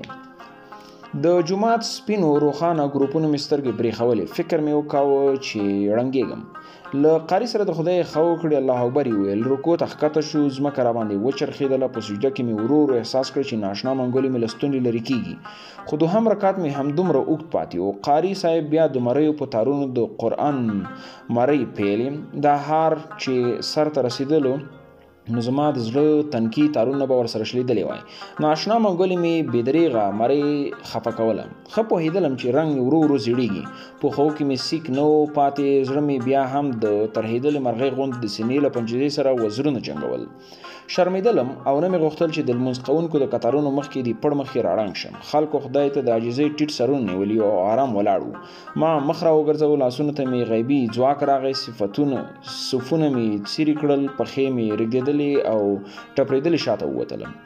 ما ویل چې گویا زړه مې تر خولې راووت. په زوره مې ساه اخیستله. د جومات د دروازې پر چوکاټ مې لاسونه تکیه کړل. لږه شیبه کېناستلم، داسې لکه په غشو ټپي غازي چې بېدمه سوټ بوټ کېني. په پښو کې مې لږه دمه راوغوړېدله. بیرته پورته شوم او په لړزېدلو ګامونو د کور پر لور روان شوم. د جومات د دروازې سره له روښانه ګروپ څخه ورو ورو لرې کېدلم. کوڅه تیاره وه او هېڅ موټر هم نه ښکارېدلو. د تلاوت غږ هم تتېدلو او زه په پوړیو پورته ختلم.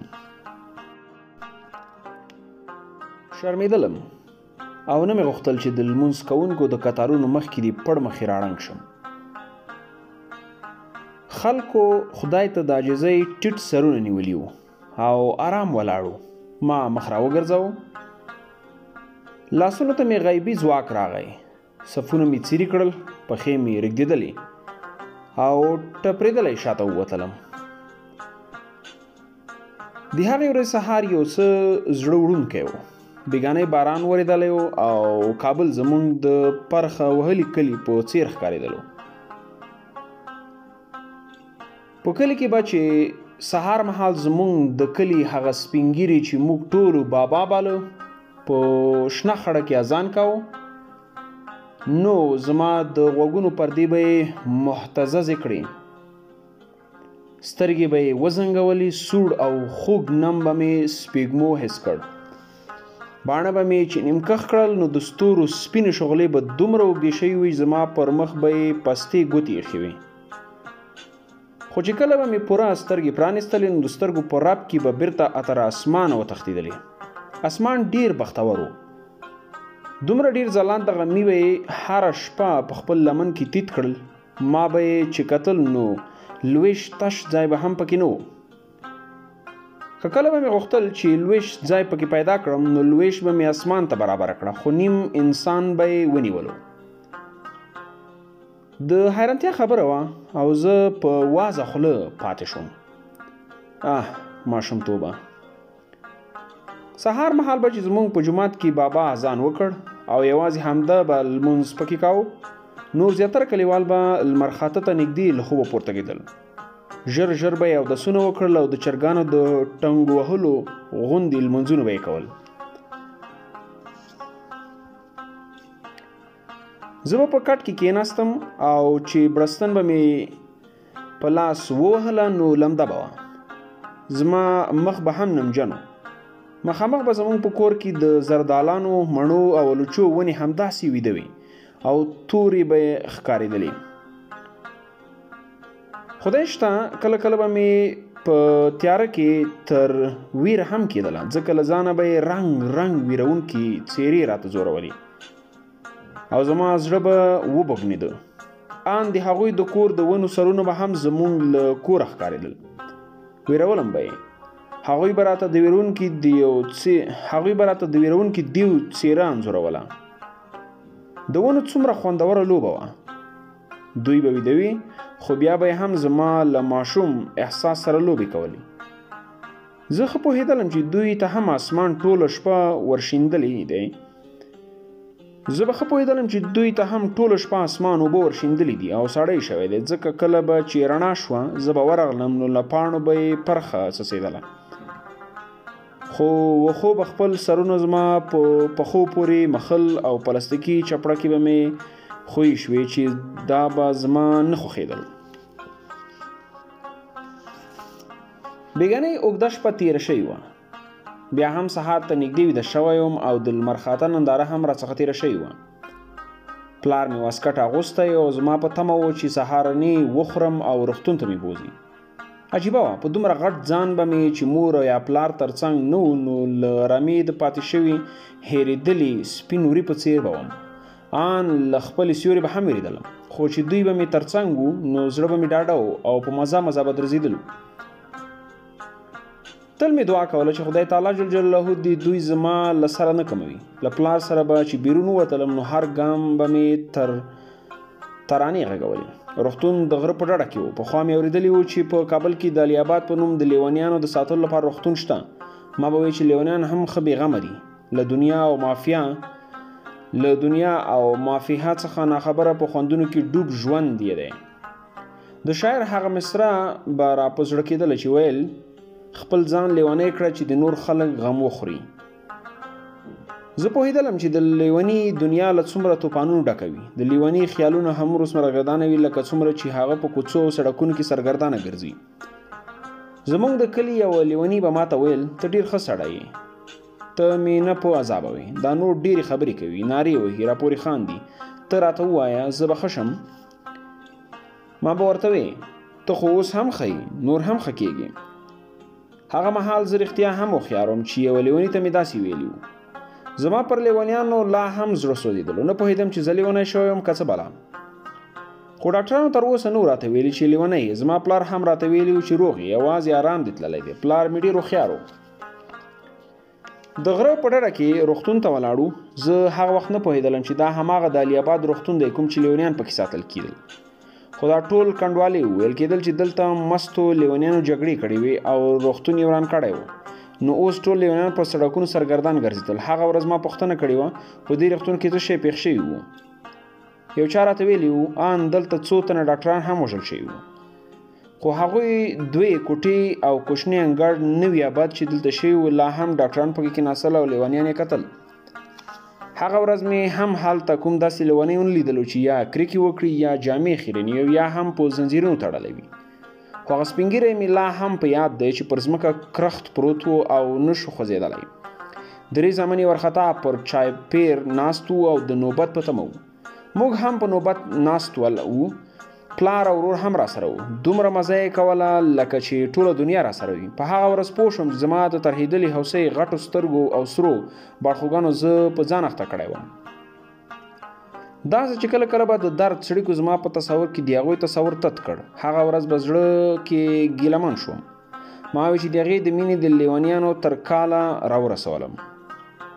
که څه هم هغه لیونۍ نه وه خو بیا یې هم په لټه تر دې ځایه رسېدلی وم. فکر کوم اشتباه مې وکړه، بخښنه غواړم. هغه رښتیا هم لیونۍ وه. هغه سهارنۍ وه ځکه خو ما ترهېدلې هوسۍ بلله. خو دا درس رښتیا هم غلط و چې زه یې په لټه کې دلته را رسېدلی وم.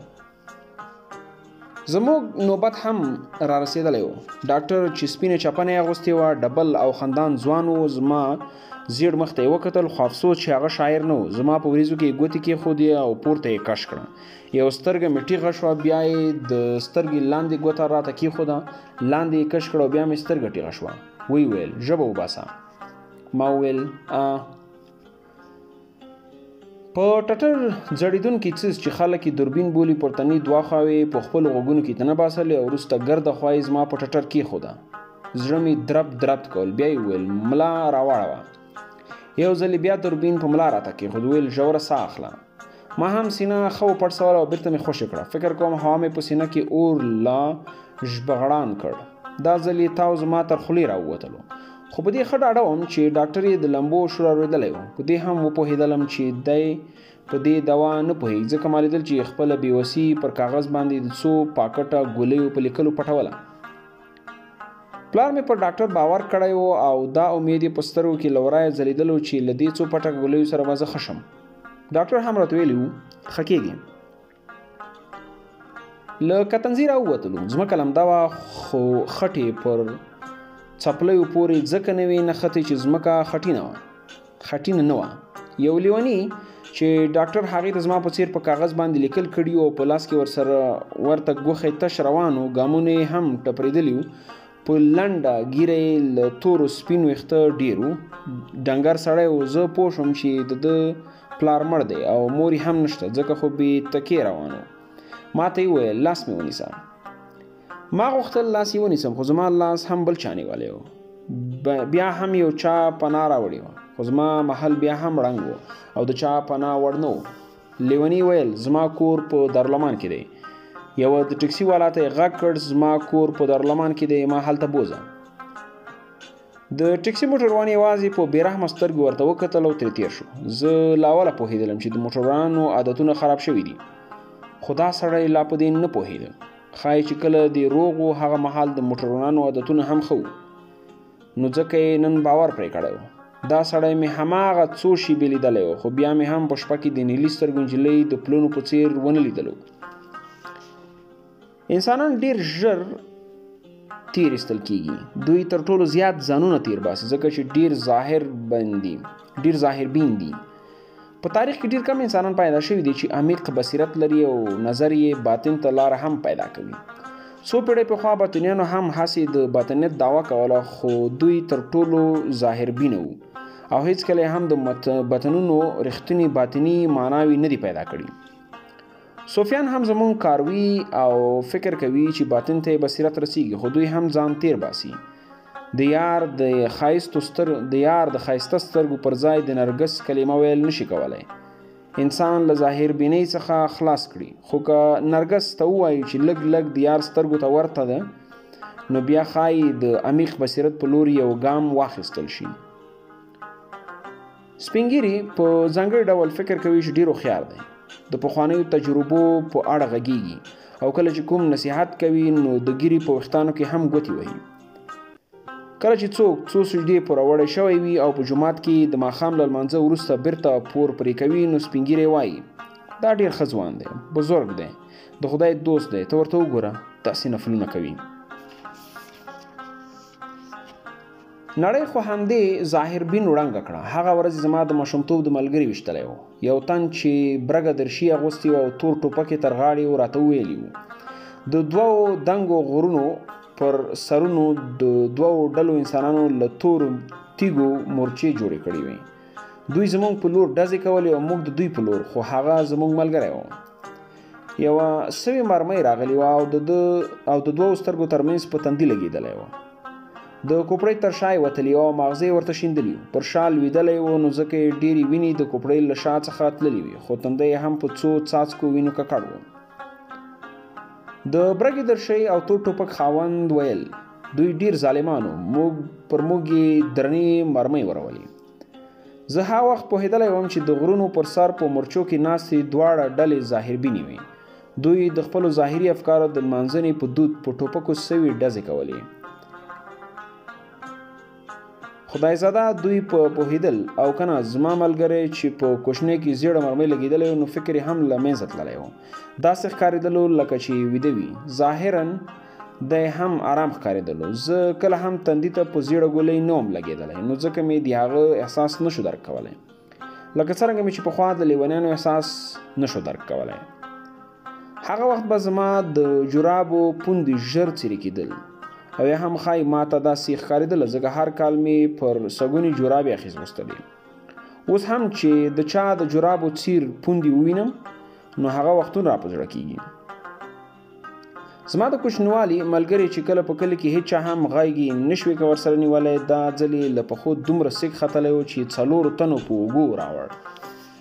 دنیا څومره کم عقله شوې ده. هغه یې د لرګي په یو صندوق کې بندي کړی و. زه پوهېدلم چې هغه د پښو سیک ختلی دی او نور هیڅ چیرې هم نشي تللی. خو خدایزاده دوی ولې دومره ویرېدل؟ هغه یې په 10 بجې 30 دقیقو کې د کور په ور ننیستلو. مور یې ککړې ککړې ویلې زویه شهادت دې مبارک شه. خویندو یې ساندې ویلې او له دې سره د کلي ټولو ښځو هم کریکې او نارې جوړې کړې. دې کریکو په سرونو کې دومره زورور توپانونه جوړ کړي وو چې د سترګو له سمندرونو څخه یې څاپو د ټولو د بڼو له غاړو راوختلې او د باړهوګانو پر زیړو او سرو غونډیو ختلې.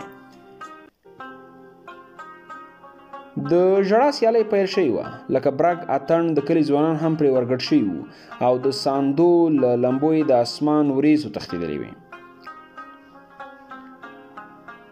زه رډې سترګې حیران ولاړ وم. زما د ماشومتوب ملګری به له نن ورځې وروسته نور هېڅ چا هم په کلي کې نه وی لیدلی. د شور او زګ په دې لالهانده میدان کې لا وختي نااشنا منګولې زما د زړه تر کوډلې را رسېدلې وې. شیبه په شیبه به یې نازک زور راته کاوه. په نازک زړه زور راته کاوه. په سر کې مې له ورنې توپان رالوتی و. که هغه مهال کوم نجونې زما تر څنګ ولاړې وای نو زما په حال به نه وای پوهېدلی. کیدای شي چې هغې هم بغارې وهلی، خو که چیرې هلته کوم شاعر ولاړ وای نو اعتراف به یې کړی وای زما په سر کې الوتي توپان هلته د کریکو وهونکو ټولو خلکو څخه ویرونکی و. شاعران هم تل مبالغه کوي، نو ځکه ما هم له شاعره سره دا خبره نه منله، ځکه چې هغه ورځ زما د ماشومتوب د ملګري د مور په سر کې الوتي توپان له ما څخه هم ویرونکی او ویجاړونکی و. هغه صندوق زما د ماشومتوب ملګري پکې بندي کړی و، په 3 رنګه بیرغ پوښلی و، په سر یې ورباندې توره پرده غړولې وه چې د کعبې د پردې په څیر یې د قرآن آیتونه پرې لیکلي وو. زما پر سر کې د الوتي توپان اورینو څپو غوښتل چې زما لاندني باڼه وسوځوي، د کنګل غوندې ویلې شي، اوبه شي او د باړخوګانو په خړو غونډیو مې وخیږي. خو زما د شومو سترګو بندونه دومره پاخه شوي وو چې د هېڅ توپان او سیلا او څپې پرې نه شوې راوختی. حیرانونکي وه. نن چې باید ما ژړلی وای نه مې شول ژړلی. نااشنا منګولې مې دومره په زړه ټینګې شوي وې چې ویې لړزولم او شاته مې 2-3 ګامه واخیستل، نو ځکه خو د شا پر تخته نسکور هم نشوم. هغه ورځ زه پوهېدلم چې زما د ماشومتوب د ملګري د کور نلني دروازې سره ولاړې د مرګ ملایکې پر ما زړه سوځېدلی و. زه پوهېدلم چې هغې نااشنا ظالمې منګولې لیدلې وې، زما پر زړه یې زور کاوه. هغې زما دا حال هم لیدلی و چې نږدې و د زړه وینې په خوله واچوم، خو د سترګو اوښکې مې زما د ماشومتوب ملګري په څېر د نااشنا لرګیو په صندوق کې بندې وې. د ماتم په هغه ځنګل کې زما ترهېدلې هوسۍ هم هېڅ نه لیدل. ښایي د هغې په لیدلو د نااشنا ظالمو منګولو زمری ویرېدلی وای، لړزېدلی وای او شاته یې 2-3 ګامه اخیستی وای. هغه ورځ زه هدیرې ته تللی وم. له ختیځه رالوتې باد یې چنډې په زوره لړزولې. یا یې هم هغې خپل نوي میلمه ته محفل جوړ کړی و او په میدان کې له یوې بلې سره د نڅا سیالۍ کوله. زما د کوچنیوالي ملګري په هماغه صندوق کې بندي په مړستانه کې کېښود. د برګو درشیو خاوندانو چې دی یې په هماغه صندوق کې راوړی و، ښایي فکر یې کوه چې نور به هېڅکله هم له هغه صندوق څخه راونه وځي. خو زه پوهېدلم چې نن شپه به ملایکې زرین تبرونه راوړي او هغه صندوق به مات کړي. سپینې هورې به راشي او د سرو شرابو جام به زما د ملګري پر شونډو کېږدي. دی به یې غړک وڅښي او د سر له شاتني برحر څخه به یې ونه وځي. د کلي ځوانانو چټک بیلونه جګ ټیټ کول او چغ غږونه یې ختل. مړستانه ته درنې خاورې تویدلې. له هغو خاورو چې نه یې غوښتل په مړستانه کې بندې شي، د باد غېږې ته یې ځانونه ورکول او هغې هم د کعبې په لورې تښتولې. زه داسې ولاړ وم لکه د هدیرې د جنډو لکړه، خو په سر مې هېڅ جنډه هم نه وه. له ختیځه رالوتې باد زه نه شوم خوځولی. ځینو کسانو راته په حیرانۍ کتل. ما د هغو ځوانانو خړ مخونه لیدل چې د مړستانه تښتېدونکي خاورې پر نښتې وې. زما پر سر کې د الوتي توپان اورنۍ څاپې اوبه شوې وې. د بڼو له دیوالونو سره جنګېدلې، خو په سینه کې د نه لوري ته لاره کړې وه. خلک تللي وو. زه ولاړ وم او زما د ماشومتوب د ملګري ورور چې په ډنګر مخ کې هډوکي له ورایه ښکارېدل، د هغه پر مړستانه نیلي جنډه ولګوله. جنډې د غرني کوترې غوندې وزرونه خلاص کړل. رپ غاړه یې پیل کړه او کوښښ یې کاوه چې د کعبې په لورې ولاړه شي، خو لکه په کومه نښتې مرغۍ په پښې لکړه پورې ګنډل شوې وې. هغه ورځ زما پام شو چې نور نشم ژړلی. د ژړا پانګه مې تمامه شوې ده او دا ځل زه له اوښکو بېوزله شوی وم چې بیا مې تر ننه ونه شول ژړلی. زه د داسې چا په لټه کې یم چې څو اوښکې په پور راکړي. کلي ته به تللم خو په سترګو کې مې دومره قوت نه و پاتې زما د ترهېدلې غټ سترګې هوسۍ مخ ته وګورم د هغوی کور ته ورشم او د لمر خاته وروسته نفل پر مهال نیمکخې سترګې ورپورته کړم چې کله سلام اړوي نو سترګې زما په سترګو ولګېږي داسې ښکارېدله چې زما ظاهري سترګې وژل شوي دي او د زړه سترګې مې پرانیستل کېږي په کابل کې هم نور لمر نه راباندې غوسه کېدلو او کله چې به هم د سهار 10 بجې 30 دقیقې وي نو په ډېره مهرباني به راباندې ځلېدلو خو نورو خلکو به شکایت کوو چې د کابل لمر ظالم دی ځکه وړانګې د سړي په سر نیغې ننوځي چاپېریال پوهانو به وخت ناوخت رسنیزې غونډې جوړولې او اعلانونه به یې کول چې د کابل لمر ځکه ظالم دی چې په ښار کې د خلکو تراکم زیات شوی دی د کلونو زاړه موټر پکې چلیږي چې لوګي هوا ته پورته کیږي او د هوا دفاعي طبقه یې خرابه کړې ده ما په دوی باندې باور ځکه نه کوو چې ظاهر الدین محمد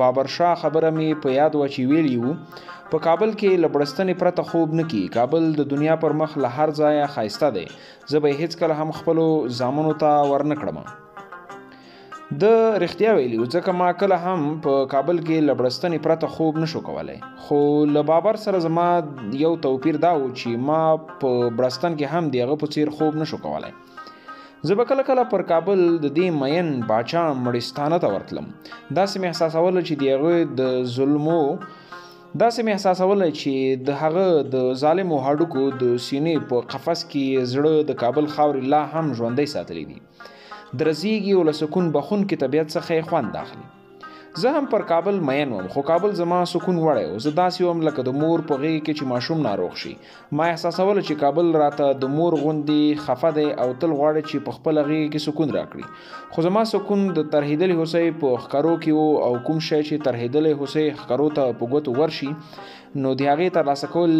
یوه نه حل کېدونکې معما شي ما دا ټولې خبرې له دې مړه شاعر باچا سره کولې کوم چې له شرابو یې توبه ویستلې وه خو د اپینو غوټۍ به یې خوړلې ما د هغې احساس ښه درک کولی شو چې کله به یې اپین خوړلي وو او مازدیګر مهال به یې د هند په اګره په کښتۍ کې چکر واهه او د هغه ځای نمجن طبیعت به یې ننداره کوو ځکه د اپینو غوټیو به د هغه د سر د کاسې سترګې ړندې او باطني سترګې به یې ورخلاصې کړې وې زه د ساعدانو غوندې وم هېڅکله مې هم شراب نه وڅښلې خو ما د داسې اپینو غوټۍ خوړلې وې چې ټینګې مې په زړه پورې نښتې وې زما د سر په کاسه کې سترګې ورو ورو ړندې کړې وې لکه څرنګه چې د سپین ږیرو سترګې ورو ورو ړندېږي خو زما د باطن سترګې دومره په زور پرانیستلې وې چې آن د خپل تصور تصویرونه هم ښه روښانه لیدل ما به چې ځان ته په هغو سترګو کتل نو خدایږو کله کله به مې له ځان نه ځکه ویره وشوه چې نور زه هغه پخوانی زه نه وم زه ډېر بدل شوی وم زما رنګ لا زیړ شوی و لا نری شوی وم زما لاسونه او خبرې لړزېدل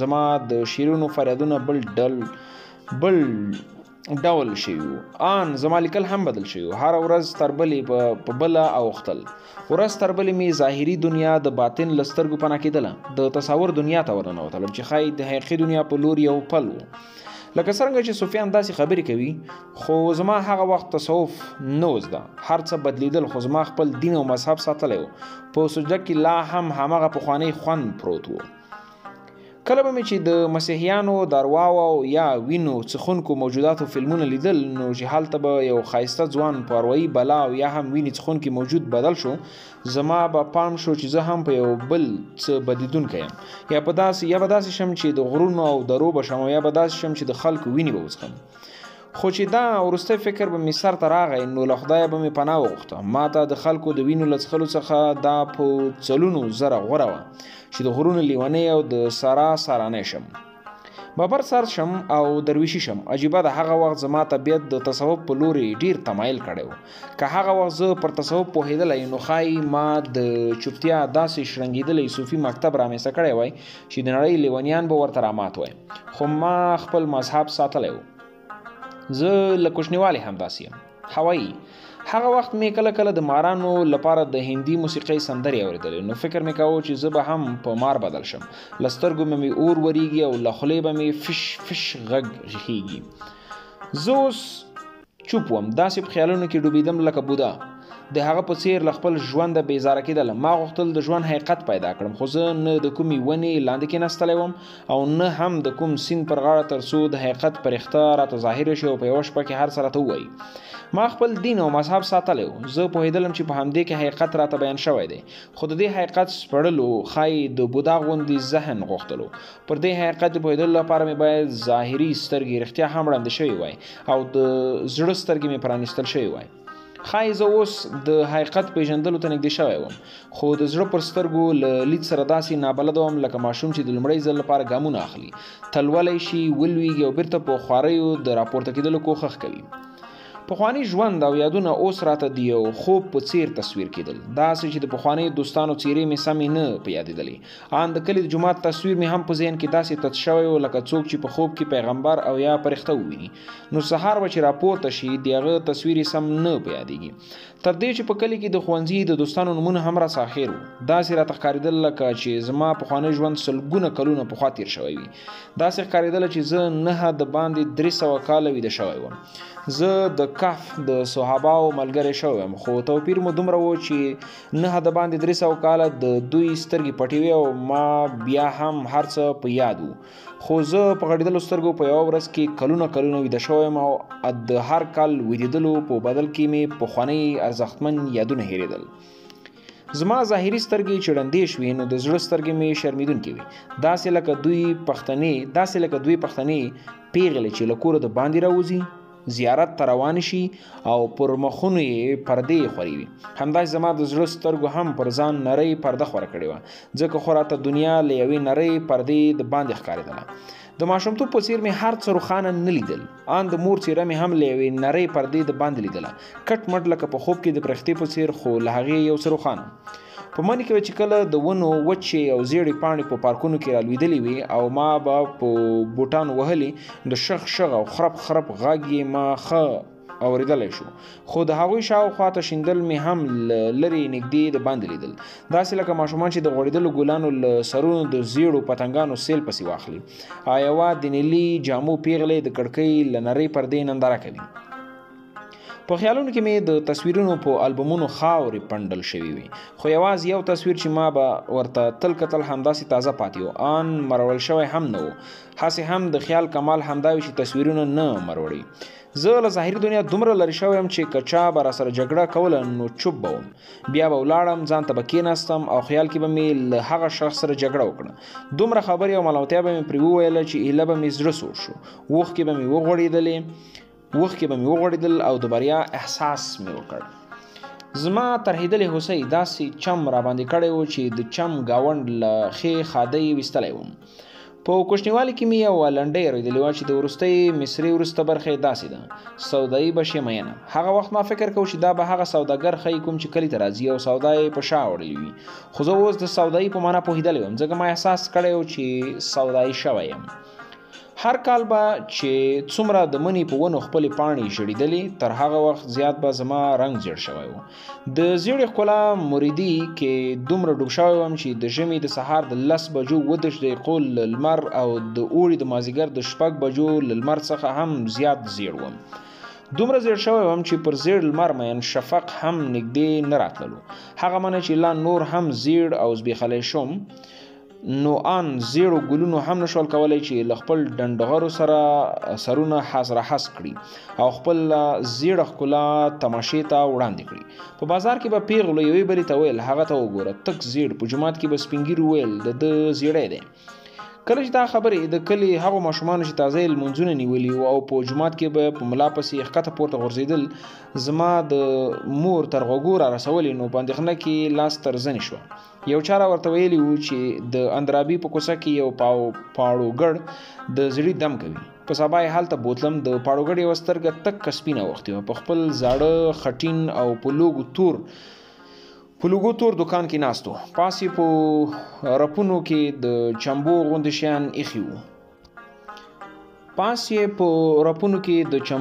شیان ایښي وو. د نسواري جامو یو کوچنی هلک چې خپل لستونی به یې پوزه پاکه کړه او پوزه باندې به یې راکش کړ، ویل یې په دې کې پخوا ماران ساتل. په یوه ستر ګړانده پاړوګړ په کوچني نکلي کاسه کې له زاړه منګي د شړشمو تیل راویستل، ترڅنګ له انبار شوو شنو وښیو لږ څه راواخیستل. کله یې نکلي کاسه یې زما سپېږمو ته نږدې ونیوله او واښه یې پکې تاو راتاو کړل. د تیلو سوړ بوی وخوت او د شنو وښو بوی ورسره ګډ شو. بې خونده و. پاړوګړ راته ناپوه وایسېدلو. آن خپل ماران هم ترې تښتېدلي وو. هلته هر څه بدرنګ وو، خو یوازې 2 شیان ښایسته وو: د قرآن هغه ټکي چې پاړوګړ په وار وار ویل او زما ترڅنګ ناسته اندېښمنه مو وه. د کابل د سیند ترڅنګ چې یوازې د یوې ویالې اوبه پکې بهېدلې او شاوخوا یې دنګ واښه ولاړ وو، د زیړ جومات منارې تر اسمانه دنګې وې. د هغه ترڅنګ د نیلي زیارت مخې ته په شمار 11 مکرجن ملنګان ناست وو چې غټې غټې تسبیح غاړو ته اچولې وې او په سترګو کې سلایي دومره کش کړی و چې تر کنجونې د رانجو لکې وتلې وې. د غره په ډډه کې د ختلي دیوال په سرونو کې کوچنی کوچنی سړي ښکارېدل چې اخوا دیخوا ګرځېدل. کله چې د ګونګټ غوندې په تور موټر کې سپاره شو نو کلنډر وویل د دیوال په سر هغه کوچنی سړي فریانان دي چې په چاوقانو کې خلک په بسته خېټه کې وهلي دي، په پسته خېټه کې وهلي دي او په توپانچو یې خلک ویشتلي دي. نو ځکه خو اوس د سپاهیانو له ویرې لاندې راښکته کېدلی نشي. له ګونګټ څخه یو ښکته کېدونکي سړي وویل: د سپاهیانو په پښو کې دمه نشته، دوی غرونو ته نشي ختلی. د ټوپکو تورې شپېلۍ یې تل سړې وي. 2 ونې وروسته زه پوهېدلم چې د شړشمو له تیلو په ډکه کاسه کې خوځېدونکي واښه زیړ شوي دي، خو زما رنګ همداسې زیړ پاتې و. دارو بې اثره شوي وو او د طبیبانو دروغجنې څېرې رسوا شوي وي. له هغې وروسته به هر طبیب خپله خوله او پوزه پټول، ځکه چې خلکو ته یې خپل مخونه نشو ښودلی. خو خلک لا هم سادهګانو او د ډاکټرانو پر هغو کاغذونو باور کاوه چې د خپلې بېوسۍ اظهار به یې په 2 کرښو کې د 2-3 پاکټه ګولۍ او یو شربت په لیکلو کې ولو. خو زه اوس هوښیار شوی وم. زه په رمزونو پوهېدلم او زما د باطن سترګې خلاص شوي وي. زما ظاهري دوکه کېدونکي نظر چې پر زیړ ښایست دوکه شوی و، د ترهېدلې هوسۍ په ښکرو کې له نظره پناه شوی و. زه نور نه دوکه کېدلم، نو ځکه خو طبیبانو هم نشول کولی چې ما دوکه کړي. زه پوهېدلم چې زما زیړی نه و، خو نه مې شول کولی مور ته مې داسې ووایم، ځکه که هغه زما په اصلي راز خبره شوې وای نو ښایي زړه یې دردېدلی وای، او که د هغې زړه دردېدلی وای نو هماغه دم به زه هم نسکور شوی وم او زما دم به ختلی وای، ځکه چې هغه مهال به هم کړکۍ تشه وای او هم به د هغې د زړه سترګې پټې شوې وای. ان دومره څوک به هم نه وای چې زما له تندي د مینې توده مچکه واخلي، په سر لاس را تیر کړي او ووایي په خدای مې سپارلی یې. په هغه ورځو کې د خیالاتو دومره زورور هجوم را باندې راغلی و لکه په سپرلي کې د شنو کوترو سیلونه، خو کوم ښکاري نه و چې د ټوپک ډزې یې پرې کړې وای. پخوا چې زه په کلي کې وم نو کله به مې چې د ژمي سړو شپو وروسته سلګۍ وهلې او دښتو به د سپرلي ګلونه زیږول، ناڅاپه به د غرونو په سرونو داسې واورې وشوې لکه کوم ماته خوړلي لښکر چې خپل وروستی ځواک راټول کړي او په پوره زور د شپې پر مهال وروستی شواخون راوړي. د ناڅاپي حملې به د غره شنې کوترې کلیو او د غنمو پټیو ته راماتې کړي. د سپرلي یخو څاڅکو به د ځمکې ټټر نمجن کړی و چې شنې کوترې به پرې ښکته کېدلې او پورته کېدلې. د کلیوالو 2 نلیزو چردارو ټوپکو په وار وار خولې اسمانونو ته پورته کولې او ټنګ خړپ به یې کوه. خلکو به ویل چې د شنو کوترو په سیلونو کې پیریان هم سمې ته راښکته کېږي، نو ځکه خو به د چردارو په ډزو 1 نیم پرې هم لګېدلو. یا هم زما د خیالاتو شور او هجوم داسې و لکه د سمندر پر غاړه د ګړنګ په تیاره غار باندې چې ماښام مخال د ماښام څکالي بیروبار جوړ کړی چې ان د سړي سترګې ورسره تېرې شي. د خیالونو دا اوږده لړۍ راته بېمانه ښکارېدله، داسې لکه د ګډ وډو خوبونو بېمانه لړۍ. هغه وخت زه نه پوهېدلم چې ممکنه ده د خیالاتو په دې توپان کې الماسک هم وي. هغه وخت مې زیاتره د سترګو کنجونو اوښکې کولې او د سوي احساس به مې کاوه. نه مې شو کولی چې چاته نیغ وګورم، هسې خو هم ما خپل ظاهري لید له لاسه ورکړی و، خو غوښتل مې چې سترګې مې ستړي شي. غوښتل مې هغه هم همت پیدا کړم چې که کلي ته ولاړ شم نو خپل ترهېدلې هوسۍ ته د لمر خاته له نفل څخه د سلام ګرځولو پر مهال یو ځل بیا هم وګورم. خو آیا دا کار ما کولی شو؟ آیا دا زما له وسه پوره و؟ هغه وخت زه ډېر ځواکمن وم چې ما به هر سهار کولی شول هغې ته وګورم، خو اوس به مې باڼه تل درانه وو. ما غوښتل چې په ساړه ژمي کې سترګو ته سړې اوبه واچوم، خو ناڅاپه به ظالم ناشنا مخاطب حاضر شو او به یې ویل داسې مه کوه، هسې نه سترګې دې دومره یخې شي چې د یخ کاټې دې ترې جوړ شي، سپین او تور یې سره ګډ شي او کاږه واږه ترکونه پکې وشي. آیا دا ممکنه وه چې له سترګو دې د کانګل ګاټې جوړ شي؟ ما لیدلی و چې کله به مو په کلي کې د لوی اختر لپاره له کلیوالو سره په شریکه غوی واخیستلو او قرباني به شو، نو سر به یې په غټ دیګ کې په اور باندې شو، خو چې کله به پوخ شو د غویي سترګې به لا هم رډې رډې ختلې وې.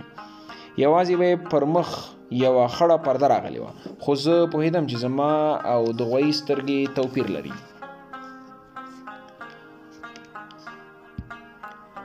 کله خو اوس فکر هم وکړم چې کیدای شي زموږ د ژوند پیښه او یادښتونه په دښته کې د اوښانو د ورک کاروان په څیر په نامعلوم لوري روان وي.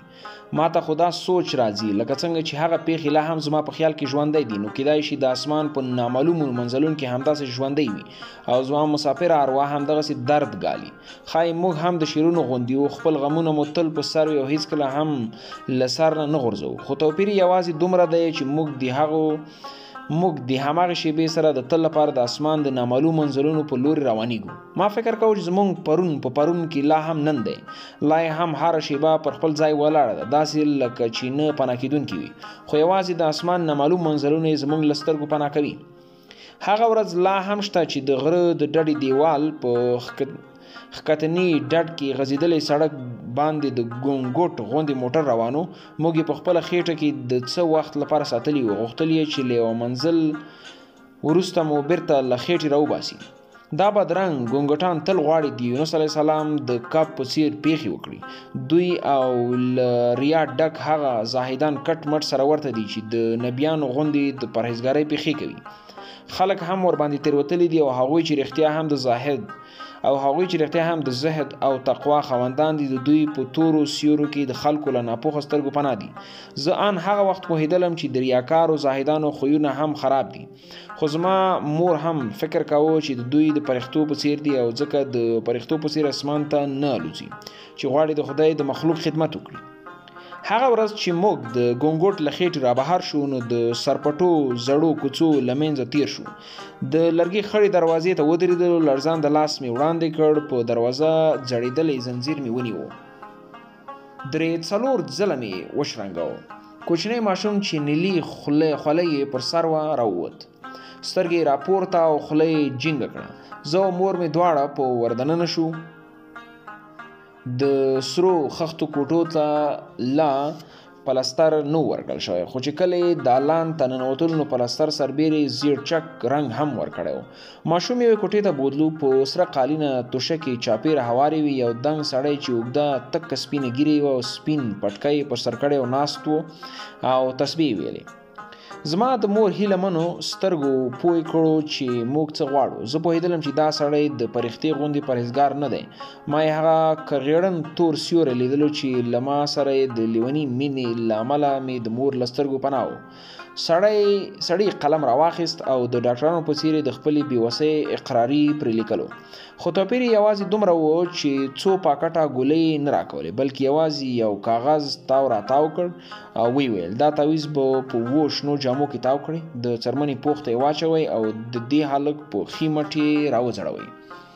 د مور په سترګو کې مې د هغې له زړه راټوکېدلې د هیلمنو غوټیو انځور د هغې په اوبلنو سترګو کې ولیدلو.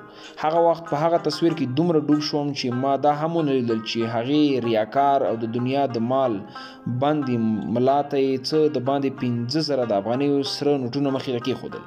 ښه وه چې هغه انځور مې په تصور کې نه و پاتې، که نه د هغه بدرنګ سیوري د خاوند مکاري موسکا به مې د ذهن د تابلوګانو نندارتون بدرنګه کړی وای.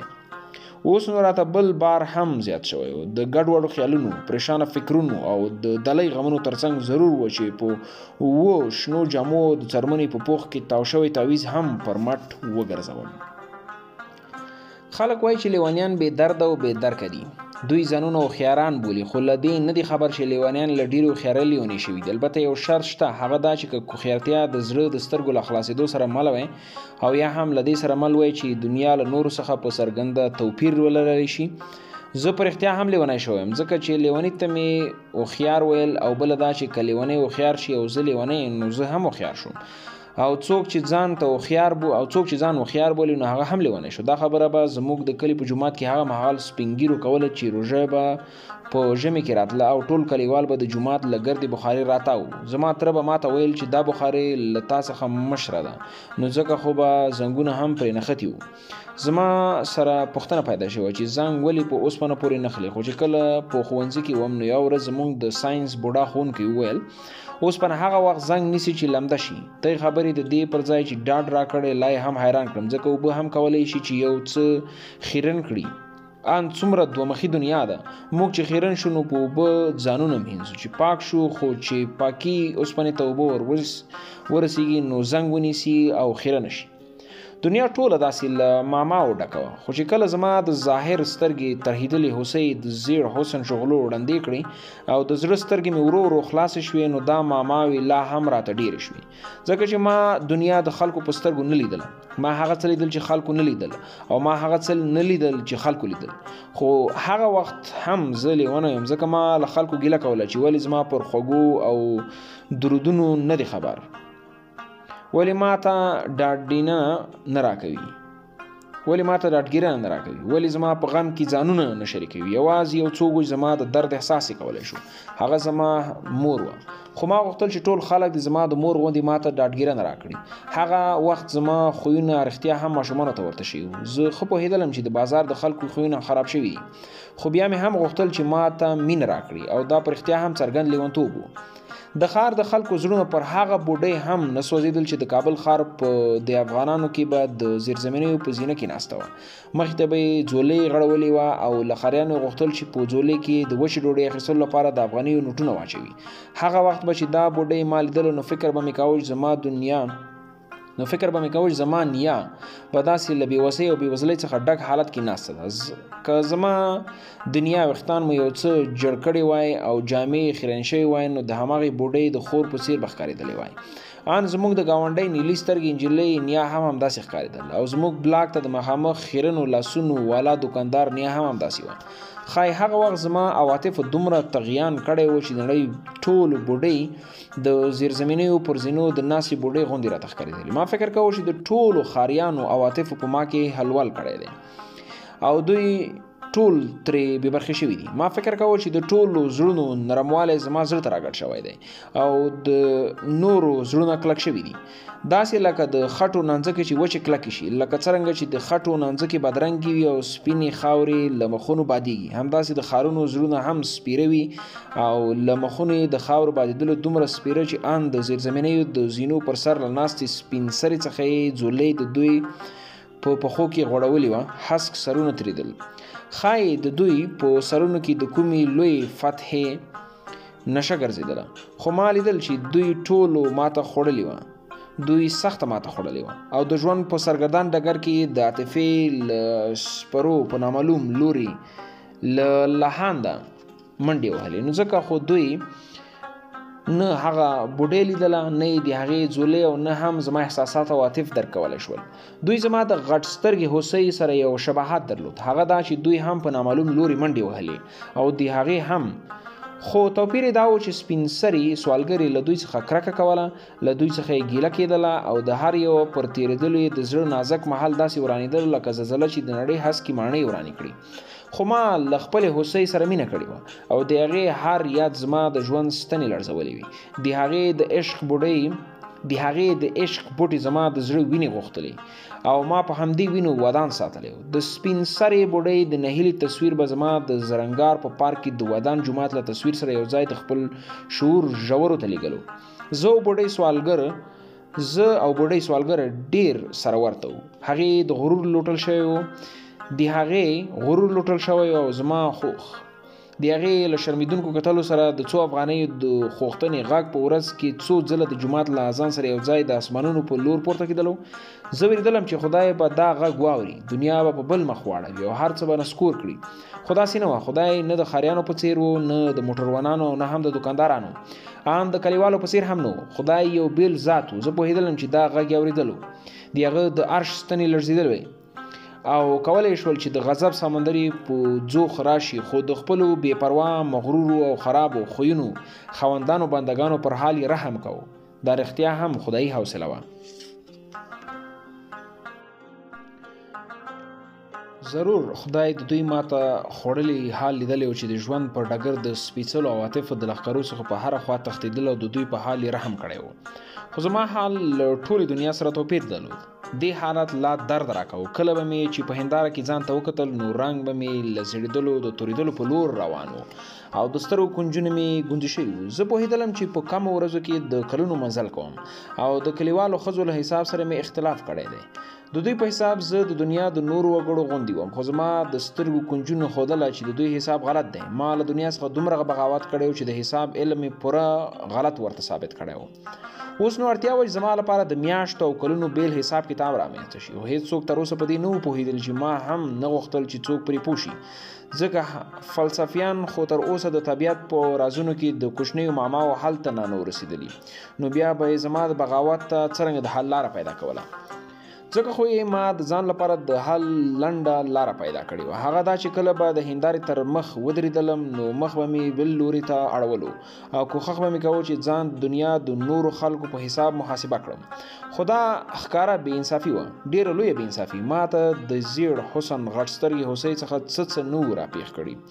پر ما ډېره لویه کانه شوې وه، داسې کانه چې مرګ یې پر وړاندې ډېر کوچنی و. ما به په ځینو فلمونو کې لیدل چې د فلم د انجلیو یا هلک زړه ته به غم ورسېدلو نو له ژونده به زړه توری شو، په پای کې به یې لنډه فیصله وکړه، له ژوند سره دښمني او خپل ژوند ته خاتمه ورکول. ما ته د هغوی په دغه ډرامه خندا راتله. کله کله خو به مې د خندا غږ پورته شو، دومره به پورته شو چې د خاموشۍ شپې د چوپتیا ګوهر به یې دړې وړې کړ او زما د کوټې د کړکۍ هاغه خوا ته ویده روب دی پیشو به یې له خوبه راویښه شوه او په تیاره کې به یې په شنو ځلېدونکو سترګو زما په لورې کتل. ما مرګ له دې ډېر ښکته بللو چې زما د ماما حال دي شي. مرګ داسې پدیده نه وه چې زما وژغورلی شي. زه اوس په یوه بې پایه سمندر کې لالهاند وم. اوس لا پښې وهل خو زه نه پوهېدلم زما سیک به له ما سره تر څو ملګرتیا وکړي او زه به دې هم نه پوهېدلم چې دا بې سره او بې پایه سمندر کوم ساحل هم لري او که نه. هغه وخت به ما ته د خوږې مور هغه سبقونه رایادېدل چې په ماشومتوب کې به یې راته ویلي وو. د دې هره خبره یو سبق و چې ما اورېدلی وو. د هیرې شراب مې ورکړي وو او د تحت الشعور په تیارو څاګانو کې مې اچولي وو. زه له کوچنیتوبه همداسې یم، هوایي. زما د دردونو زلزلو د تحت الشعور د څاګانو کمرونه نړولي وو او له شوره یې د هغو ویدو سبقونو څخه د یوه نشه تښتېدلم او د اوربلکو په څېر مې د تصور پر تیاره افق ځلېدل او هغه تابلوګانې یې انځورولي چې د وخت په ششنېدونکو اسونو پورو سپرو ځواکونو یې رښتیني تجسمونه لوټولي وو او ښایي د کایناتو په دښته کې په نامعلومو منزلونو کې پړاوونه اچول.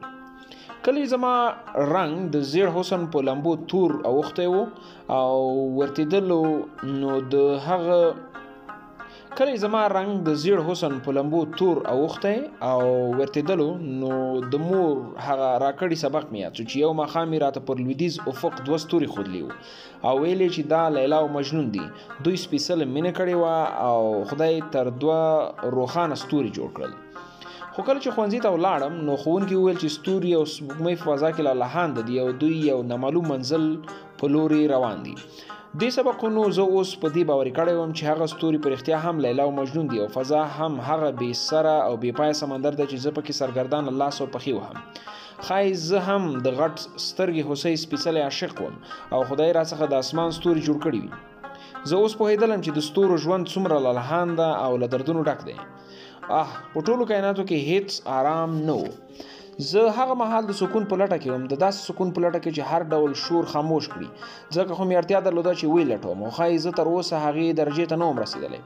که هغه وخت له کوم صوفي سره مخ شوی وای نو ممکنه ده د سکون لاره یې راته ښودلې وای، خو چې زه اوس پر تله کوم نو د مولوي د سماع ډګر زما د عواطفو د ډګر په منځ کې داسې ښکارېدلو لکه زما د زیړ حسن غټ سترګې هوسۍ پر مخ د رنجو خال. له همدې امله خو مې هغه مهال د فزیک دانانو د نظریه منلې وه چې ویل یې ادیبان دروغجن دي او په خپلو خوږو خبرو خلک تیر باسي، ځکه چې د مادي د ظاهري ځانګړنو له مخې دا نه ده ممکنه چې سمندر دې په پیاله کې ځای کړل شي. دا څومره لوی ثبوت و. ما غوښتل چې په خپله کوټه کې د اینشټاین ببر سره انځور وځړوم، خو ما داسې ونه کړل ځکه زما لپاره یې ښایي د اینشټاین انځور کوم مهم مفهوم نه درلود، خو یوازې یو انځور و چې زما لپاره یې ډېره ژوره معنا درلوده. د ژوند د کوټې پر ټولو دیوالونو مې راځړېدلی و. یا مې هم شاید ځکه د اینشټاین انځور د کوټې پر دیوال نه و ځړولی چې د ملا صاحب هغې خبرې ویرولی یم چې ویل د تصویرونو ایستل ناروا دي او دوزخ ته د تللو سبب کیدلی شي. ده ویل چې د دوزخ اور له نورو ټولو اورونو ډېر توجن دی. ما چې د خپل زړه له اخیستې اوره دومره کړاو ګاللی نو ځکه مې کولی شول چې له دې هم سخت اور ته زړه ښه کړم. هغه مې د یو ببر سري بوډا تصویر لپاره چې په غټو بریتو کې پاسنۍ شونډه نه ښکارېدله. ما هغه وخت هم خپل مذهب ساتلی او له سجدو مې هماغسې خوند اخیست لکه څرنګه چې په کلي کې وم. هغه مهال چې په کلي کې وم او سهار مهال به مې د نفل څخه په سلام اړولو هغه لیدله نو د خوندونو بازار به ولګېدل او دومره ارزاني به یې وه چې د ټولې دنیا خوندونه به ما د سترګو د 2 سکو په دیدن واخیستل. په هغه ورځو کې ما هم د زهد په لور مخه کړې وه او له ملایکو سره مې پخه ملګرتیا وه، تر دې چې هیڅکله هم د سجدو پروړی نه وم او د دومره سجدو خاوند وم چې احساسوله مې په جنتونو کې مې لویه پاچاهي ده. فکر کوم د ماشومتوب پاچاهي به هم د جنتونو د پاچاهي په شان وي. آن ماشومتوب د ماشومتوب ملګرتیا څومره سپېڅلې وي. زما هغه وختونه هم یادېږي چې زه په غټ سترګې هوسۍ ته مخامخ ناست وم، هغې به خوږې کیسې کولې او زه به ورته غوږ وم. په ماشومتوب کې به ډېرې کیسې کولې، خو چې کله پیغلوټې شوه او د حیا څادر یې په سر خور شو نو بیا به یې زما یوازې د سهار نفل لیدلو او د هغې د خوږو کیسو شکرې به ډېرې په ندرت ورېدلې. هغه وخت زما زړه داسې و لکه د للمې ځمکه چې د عشق سپیلني پکې له تندې وشوي وي او زیړ اوښتې وي، خو کله به چې د هغې خوږې شونډې ورپېدې او د تاند مریو تارونه به یې وخوځېدل نو زما د سینې اسمان به کړهار ګډ کړ او د خوندونو توند باران به ورېدلو شو چې د خوږو احساس به بعد به زما د زړه د للمې په ټټر کې نوي ټوپونه جوړ کړل او د عشق نورو تنکیو سپیلنیو به سرونه راهس کړل. په هغه کال کې بیا هم په کابل کې د غره د ډډې دیوال سره واورې سپین کړی و. په هغه کال کې کابل بیا هم د غره د ډډې د دیوال سر واورې سپین کړی و، خو تور ډډونه لا هم په دې اند و چې دنیا په دې بدلیدونکي ماحول کې به لا هم وچلیږي او د طوفانونو پر وړاندې به دنګ ودرېږي. خو دا دیوال هم د زمانې د ظاهر بین شوی و، ځکه چې اوس د طوفانونو لوري بدل شوی و او داسې طوفانونه راتلل چې که دیوالونه تر اسمانه هم دنګ شوي وی بیا یې هم مخه نشو نیولی. واورې هم غوښتل چې د غره د ډډې دیوال ته دا سبق ور زده کړي، خو دیوال خپله پخوانۍ سرکشي ساتلې وه او هغه یادونه یې لا هم په زړه کې تازه و چې تر شا به یې کابل شاهانو پناه اخیستله. دا ژمی د نور په پرتله ډیر سوړ، خلک حیران وو او د دومره ساړه په سبب نه پوهېدل. وهم پرستو به ویل چې دا سړی له ځانه سره ښه زیری نه لري او بد خبرونه یې راوړي دي، خو هیڅ چاته هم پته نه وه چې دا بد خبرونه کوم وو. ښایي دوی ته ځکه هغه ساړه د بد زیري راوړونکي ښکارېدلو چې به خوبونو کې د تورو لوګیو بد تعبیر ته قایل وو. فکر کوم دوی د اسماني غره ته ختلي وو او د کابل ښار د کورونو له بامونې راټولونکي تور لوګي کېدل چې د اسمان په لوري الوت کوو او داسې ښکارېدل چې تا به وې تورو خامارانو وزرونه کړي دي. زما فکر خلک خوښ کوه چې ځانونو ته د راهبانو القاب ورکړي، نو ځکه خو د تورو لوګیو د تماشې لپاره د اسمایي غره ته ختل دوی ځکه نه وژل کېدل چې په ژمي کې د اسمایي یو شیر دروازې د غرونو په سرونو هغه فراري مجرمان د ډیر ساړه له امله نشول ګرځېدلی. دوی په کورونو کې ځانونه زنداني کړي وو او توپانچې د غره د ډډې د خټینو کورونو په لرګیو کې تاخچو کې ایښې وې چې هغه کال حکومت تازه په زیړو او شنو رنګونو لړلی و. حکومت هم ډیر ظاهربین و او باید ظاهربین هم وای ځکه چې ولس یې هم ظاهربین و. دوی کورونه ځکه په زیړو او شنو رنګونو لړلي وو چې له لرې ښایسته ښکاره شي، خو د هغوی کورونه له دننه څخه نه خبر. دوی ته دا پته نه وه چې د وری میاشتې په پیل کې چې کله نری نری باران پیل شي نو بامونه به یې وڅڅېږي. ډیری راهبان په دې اند دي چې د باطن علم ډیر مهم دی، نو ځکه خو یې د ترلاسه کولو لپاره غرونو او ځنګلونو ته ځي. دوی څومره ناپوهان دي، دوی فکر کوي چې د بصیرت علم د غرونو او د ځنګلونو په وچو ډبرو او دنګونو کې دی، خو داسې نه ده. په رښتیا تر هر چا ښې پوهیږي چې د بصیرت علم د انسانانو په مخونو کې پروت دی، نو ځکه خو تل د انسانانو پر چاپیر تاویږي. خو د راهبانو له دې دومره ناپوهۍ سره هم د دوی دا خبره منم او سلامي ورته کوم، لکه چې د هغې ژمي په یوه سړه ورځ د تور ګونګوټ په خېټه کې د غټې خېټې والا ناس سړی ته پر سړک ولاړو، د ټرافیکو مامورینو سلامي ووهله. دې تصویر ماته خوند راکړ، نو ځکه خو مې هماغه وخت د تور ګونګوټ د بدرنګۍ سره د تصویر پر تابلو کښلی و. عجیبه دا وه چې ما نورو ته ناپوهان ویل، خو ما په خپله فکر کوم چې زه هم ډیر ناپوه یم. زه ډیر ساده او کم عقل یم. ان کله کله به چې د خپل ځان ناپوهۍ ته غوسه شوم او د عینې له مخې به تېرېدلم نو سترګې مې پټولې، له ځانه به مې دومره کرکه وشوه چې نه مې غوښتل خپل مخ وګورم او سترګو کونجونو ته مې ځیر شم.